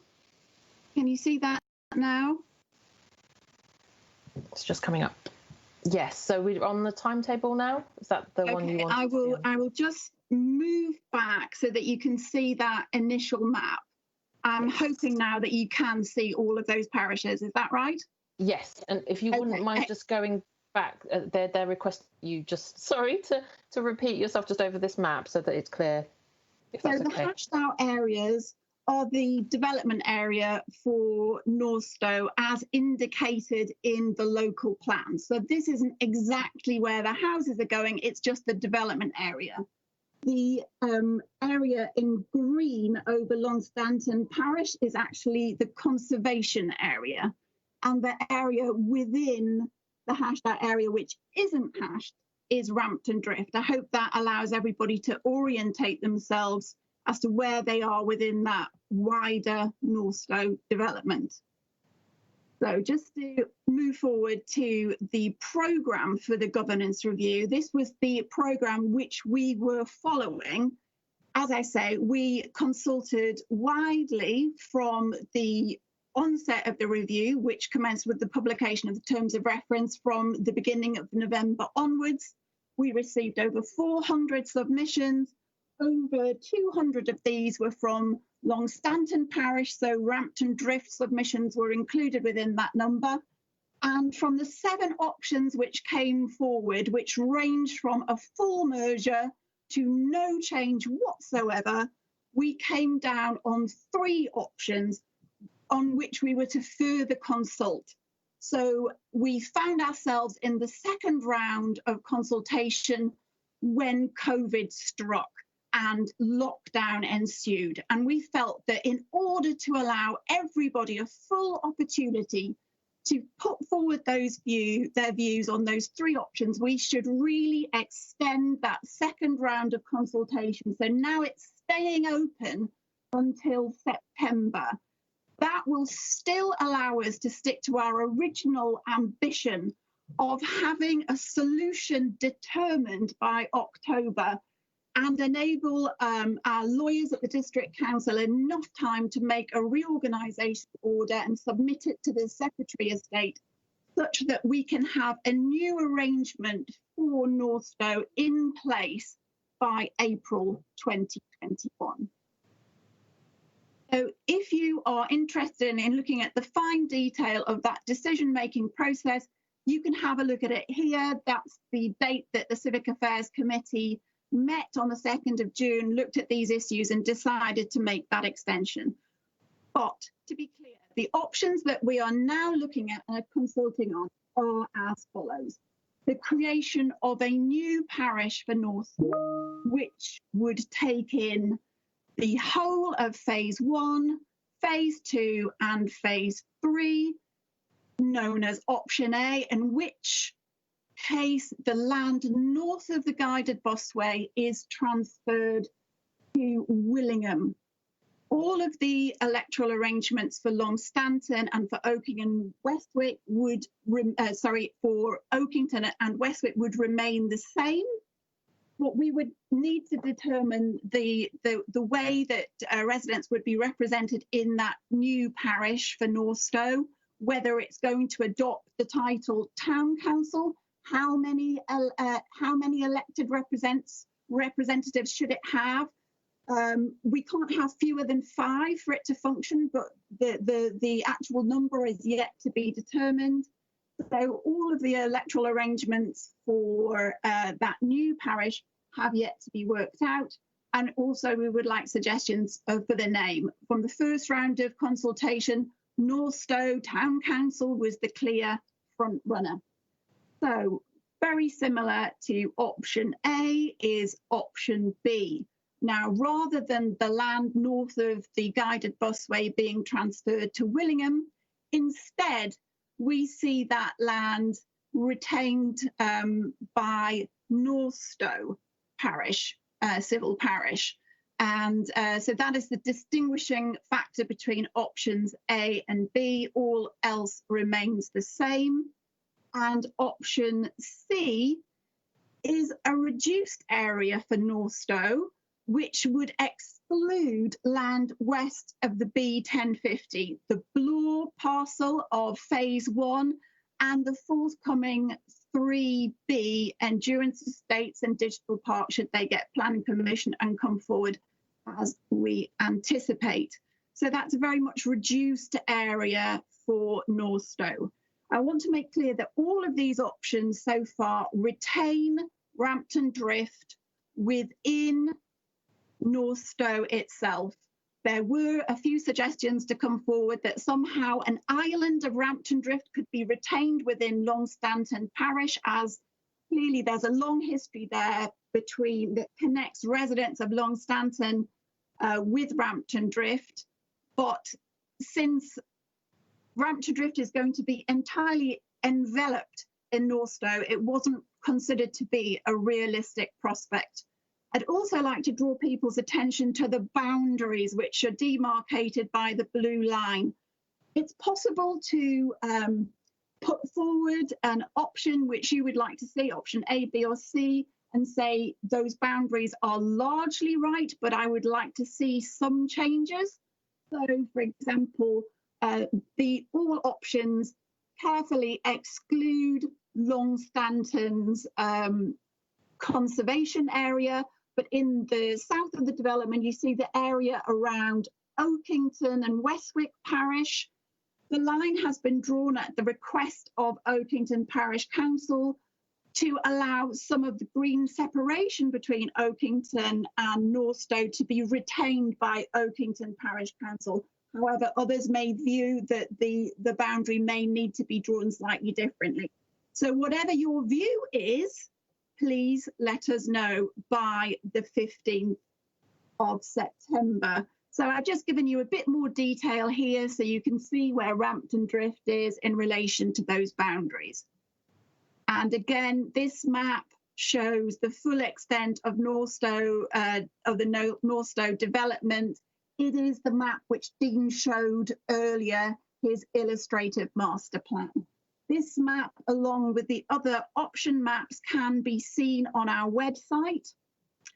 And it is from there that you can make your submission online if you wish. It's an online form. You simply go in and it will lead you through the various questions about how that new parish might look, which option you prefer, and how it might be set up. We do intend to make a delivery of hard copies of submission forms, probably in the first weekend of August, and then have some public engagement events after that, the end of August, the beginning of September. But of course, that's all dependent on the social distancing guidelines that are current. We haven't been able to set any of those dates yet, as all the community buildings are still working through what their opening arrangements are going to be. But as soon as we've got a programme, we will let you know.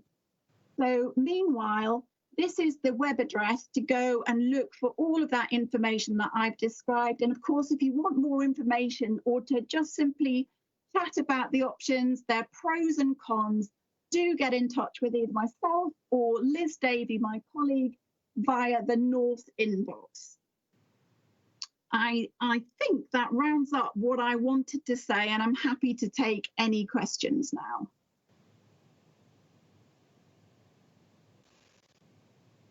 We haven't had any so far, but obviously, as you know, we're 30 seconds ahead. So I will let you know if we do. Maybe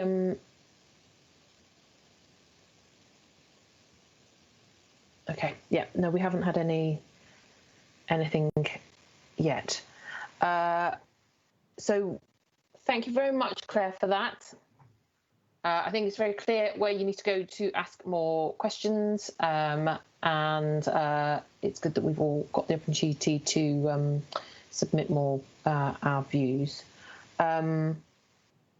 Okay, so hopefully that answers everybody's questions. There was a set of pre-submitted questions, and I think, Mark, you said that there was that these have been.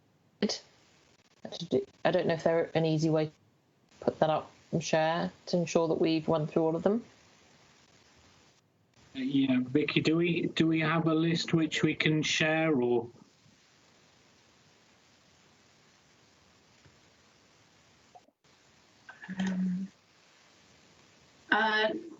Not really, no. I haven't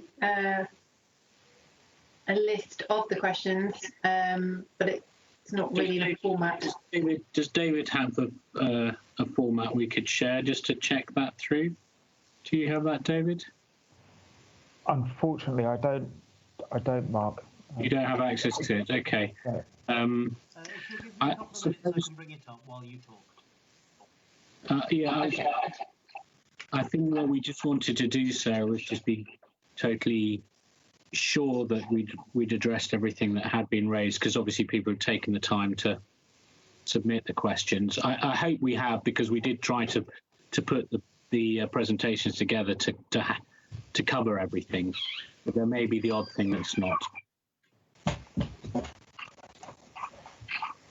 Okay, all right. Well, just while John is doing that, just to say that hopefully everyone found this really useful. I mean, I certainly did. And that this video is up on Facebook Live. So if you have some other fellow residents that didn't manage to attend live, because this can be quite a difficult time, especially for parents of young children, as demonstrated by Son running in, they can come and have a look. If they're not on Facebook, this video will be online on the South Cams website next week, and we'll notify again when that goes up. If they've got any suggestions or feedback on how we might be able to do this better, then please do let John know. His email is northstowe.community@scams.gov.uk. That's on the slide that you can see. So I think, John, are we pulling up the questions?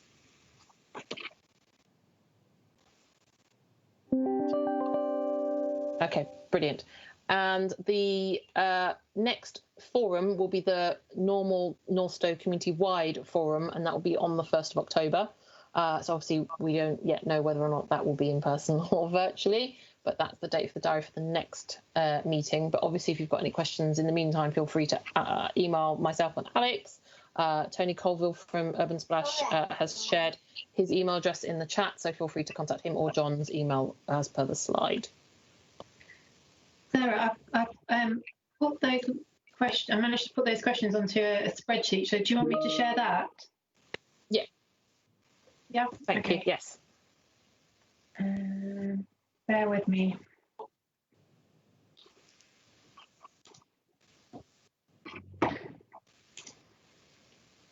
There we go. Can everyone see that?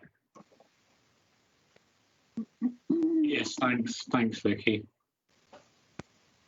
Okay. Do you want us to just quickly run through those questions? Yeah. I think a lot of them were answered in the presentations. Yes. I think questions on broadband and sewers weren't covered, so we might want to bring Philip back for this. Okay, happy to do so. Yeah, so as part of our condition on phase 2, we are to bring the ducting to enable broadband to come to the edge of RamptonDrift, and so that is going to be facilitated at least in one location from the Urban Splash site relative to their east-west corridor, and probably on the southern side of RamptonDrift as well, when we start to progress the works down on that southern side, which was in the presentation on identified as parcel 2B. So we'll be bringing the facility and the network to the edge, obviously not into RamptonDrift, and obviously that's something that the residents from RamptonDrift and the management company can seek to do with the network providers. But the key thing is that the opportunity for it to go into RamptonDrift will be there as part of the works. Regarding the sewage system in RamptonDrift, I mean that is a private. So it's I think it's managed or maintained by Anglian Water. If there are any elements of it which aren't, then obviously that's a private network. Really, Anglian Water are the local sewage undertakers in terms of they're the statutory water company in the area. Our foul water drains to the opposite direction, and at the moment there isn't a facility to be able to connect the two together. We don't know whether or not, and we'll have to work through some aspects of detail. We don't know whether or not in the future, when we undertake the works to the west, and then when we are sort of severing Rampton Road and creating those different connections to access RamptonDrift. We don't know whether or not there'll be an opportunity to somehow link the networks together. But in a sense, it's Anglian Water's decision, because they're both Anglian Water networks. Our network, our series network, is being adopted by Anglian Water, and RamptonDrift's network, I believe, is adopted by Anglian Water. So it won't necessarily be our decision to make relative to that aspect. Thanks, Philip. While you're on as well, if you can see on the screen question 3 around the chain link fence that surrounds Northstowe. Can you read those questions? Yes, yeah, I can see them. I mean, that's partly a question for Urban Splash relative to parcel 2A, but I think that it'll be the similar premise as we move around RamptonDrift. So, Mark, I don't know if you want to take this question. Yeah, sure. Thanks, Philip. In essence, the phases that are nearest to RamptonDrift are not immediate. We won't be working on those immediately. So I suppose the first thing to say is that in the immediate short term, it will just remain the same. Will the fence be removed? In the long term, yes. So the intention is that that greenway sort of buffer zone will create a sort of a linkage between RamptonDrift and the in-home in the long run, so the fence will be removed. Will the building works continue up to the red line? No building works will continue up to that red line. So there's the actual buildings, the homes are well set back, as we explained in our presentation earlier. However, there'll be small bits of landscaping intervention in that zone.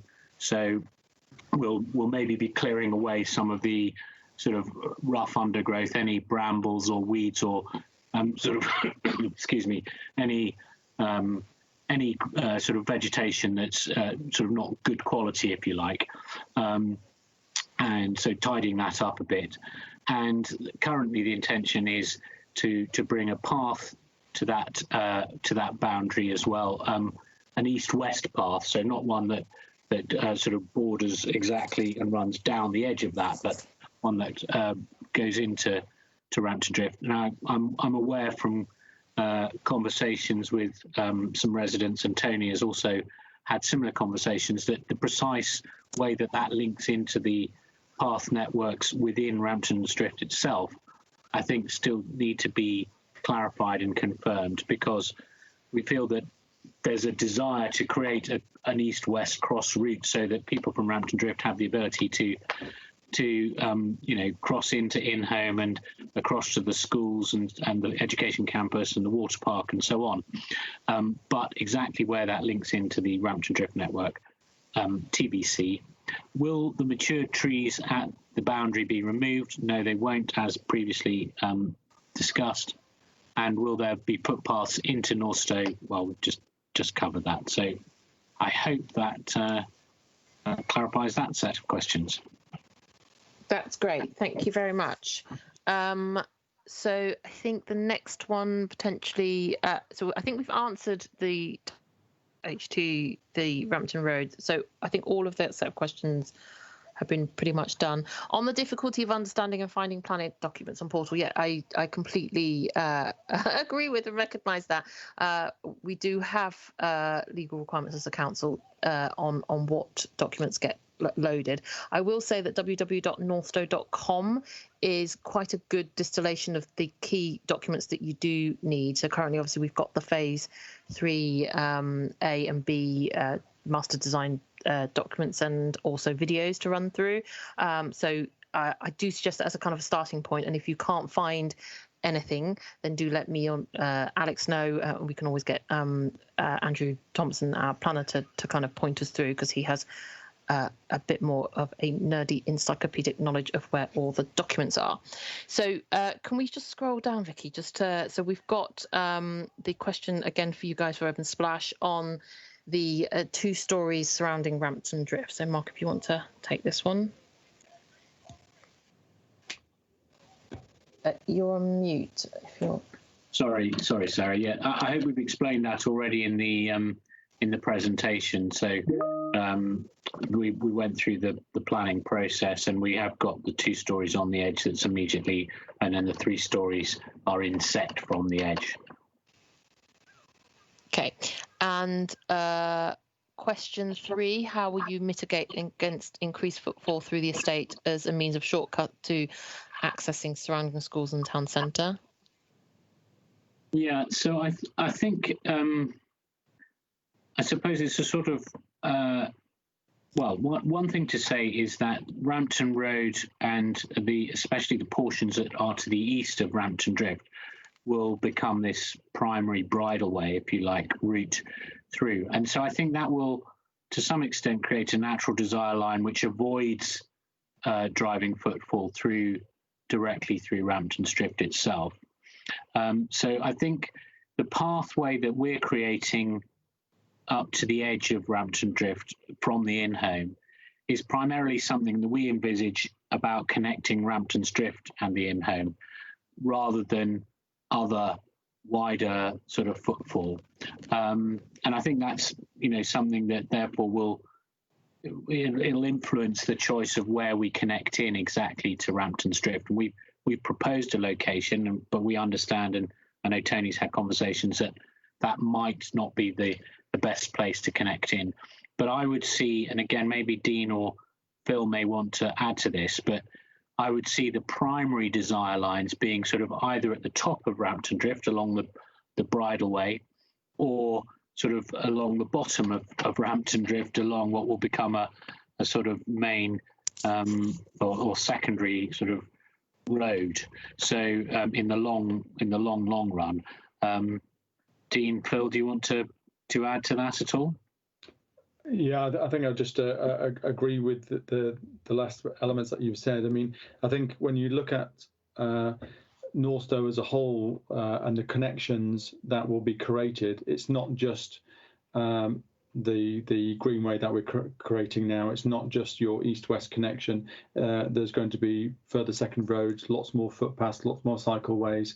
So all of those interconnections across the whole of Northstowe, as we create them and connect them, and they'll be created and developed as more and more homes are delivered. So it's in line, in a sense, with the sort of generation of new footfall is going to be creation of new routes through, mean that it's not just one area which is concentrated where that footfall may go. There's plenty of choice from one location to get to another location. And I think people will take the more direct or easier routes to go. And we've created these greenways as being great corridors to enable people to walk and cycle and get where they need to get to. So I think as the whole of Northstowe develops, it will naturally create those linkages throughout.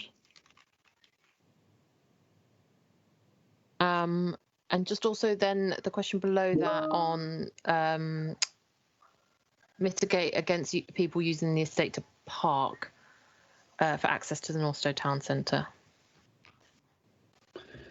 Well, I think Dean slightly touched on this in the presentation, but the reality is that as the town centre comes forward, it will come forward with parking facilities.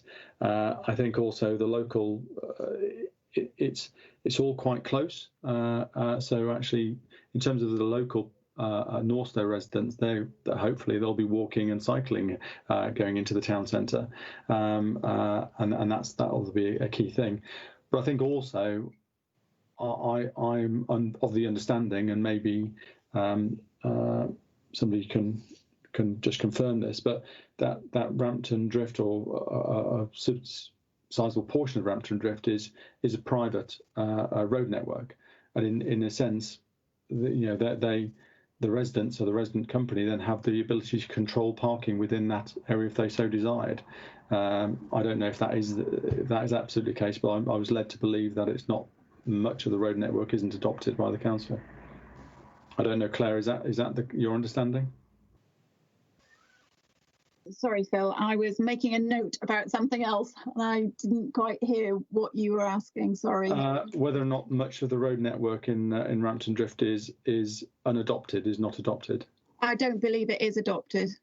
Yeah, I mean, and if that was the case, then the Residents Association, the Resident Management Company, would be able to implement a parking management regime for residents only, with appropriate penalties for those who didn't have that permit, as it were.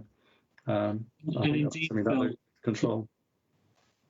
Sorry to jump in, but I think indeed you could even if it was adopted, there could be a means of creating residents-only parking zones. I know there's a sort of process to go through and a consultation process with the council, but that can also happen, can't it? So I think by either if it's adopted, then it would have to go through a process with South Cambs, but if it's not, then it's something that the residents themselves are able to control and enforce and implement, and there are sort of parking companies that can help with that.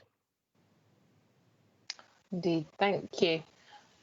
We have a question on, sorry, just finishing this set of questions on the spreadsheet. I think we have covered pretty much all of them.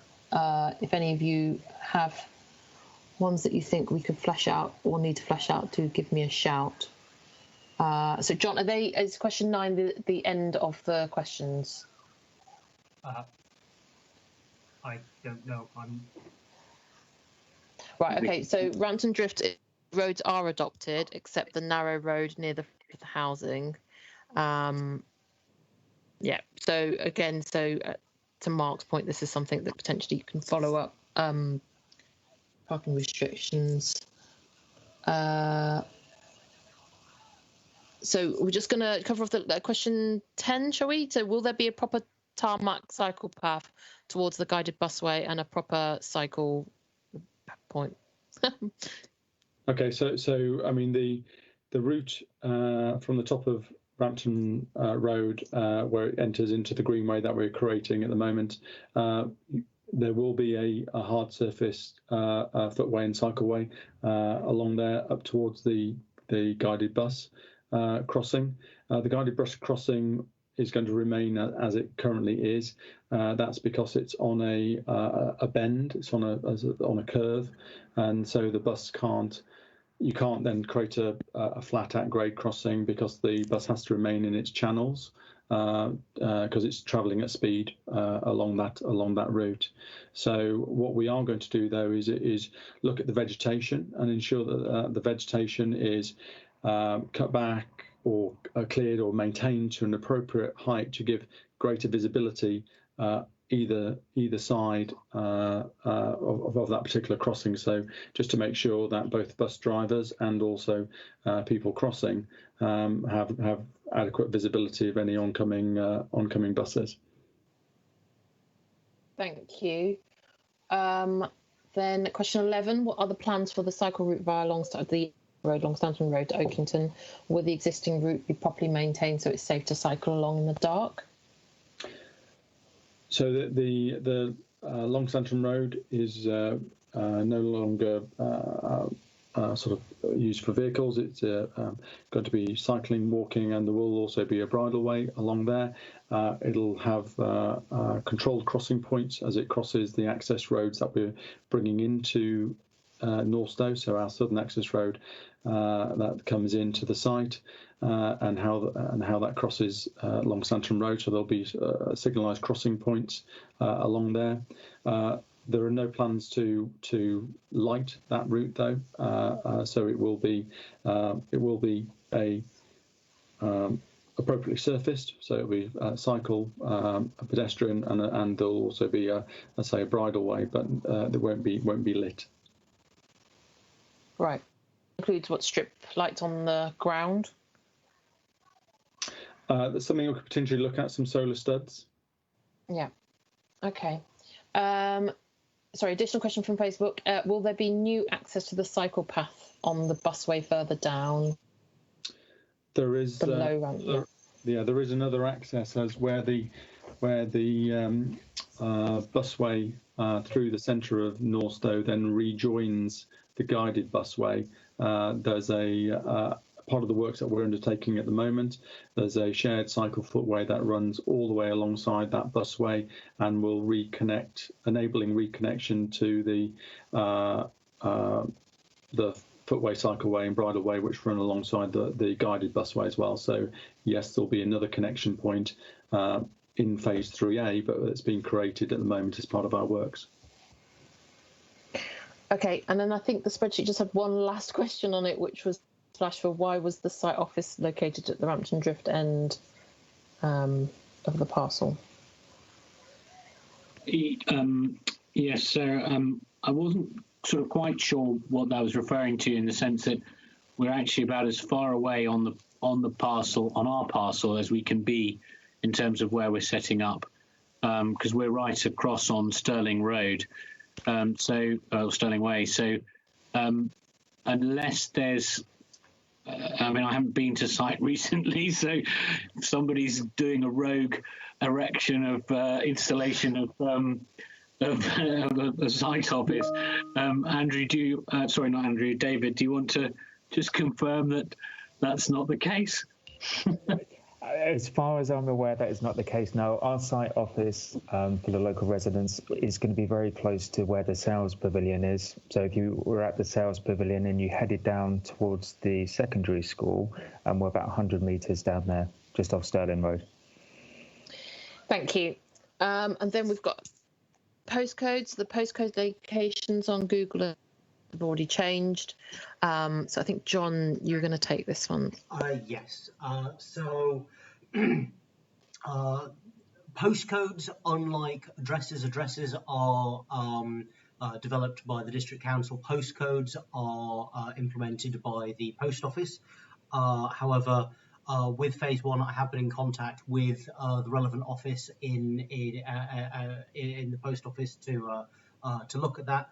I can't in any way promise any kind of a solution to this, but I can definitely take on looking at this and see if there's something that we can do.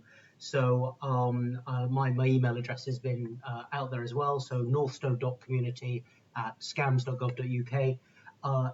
If you want to just email me a little bit more background information with regards to what's been happening with the postcodes, I can try to unpick what's going on.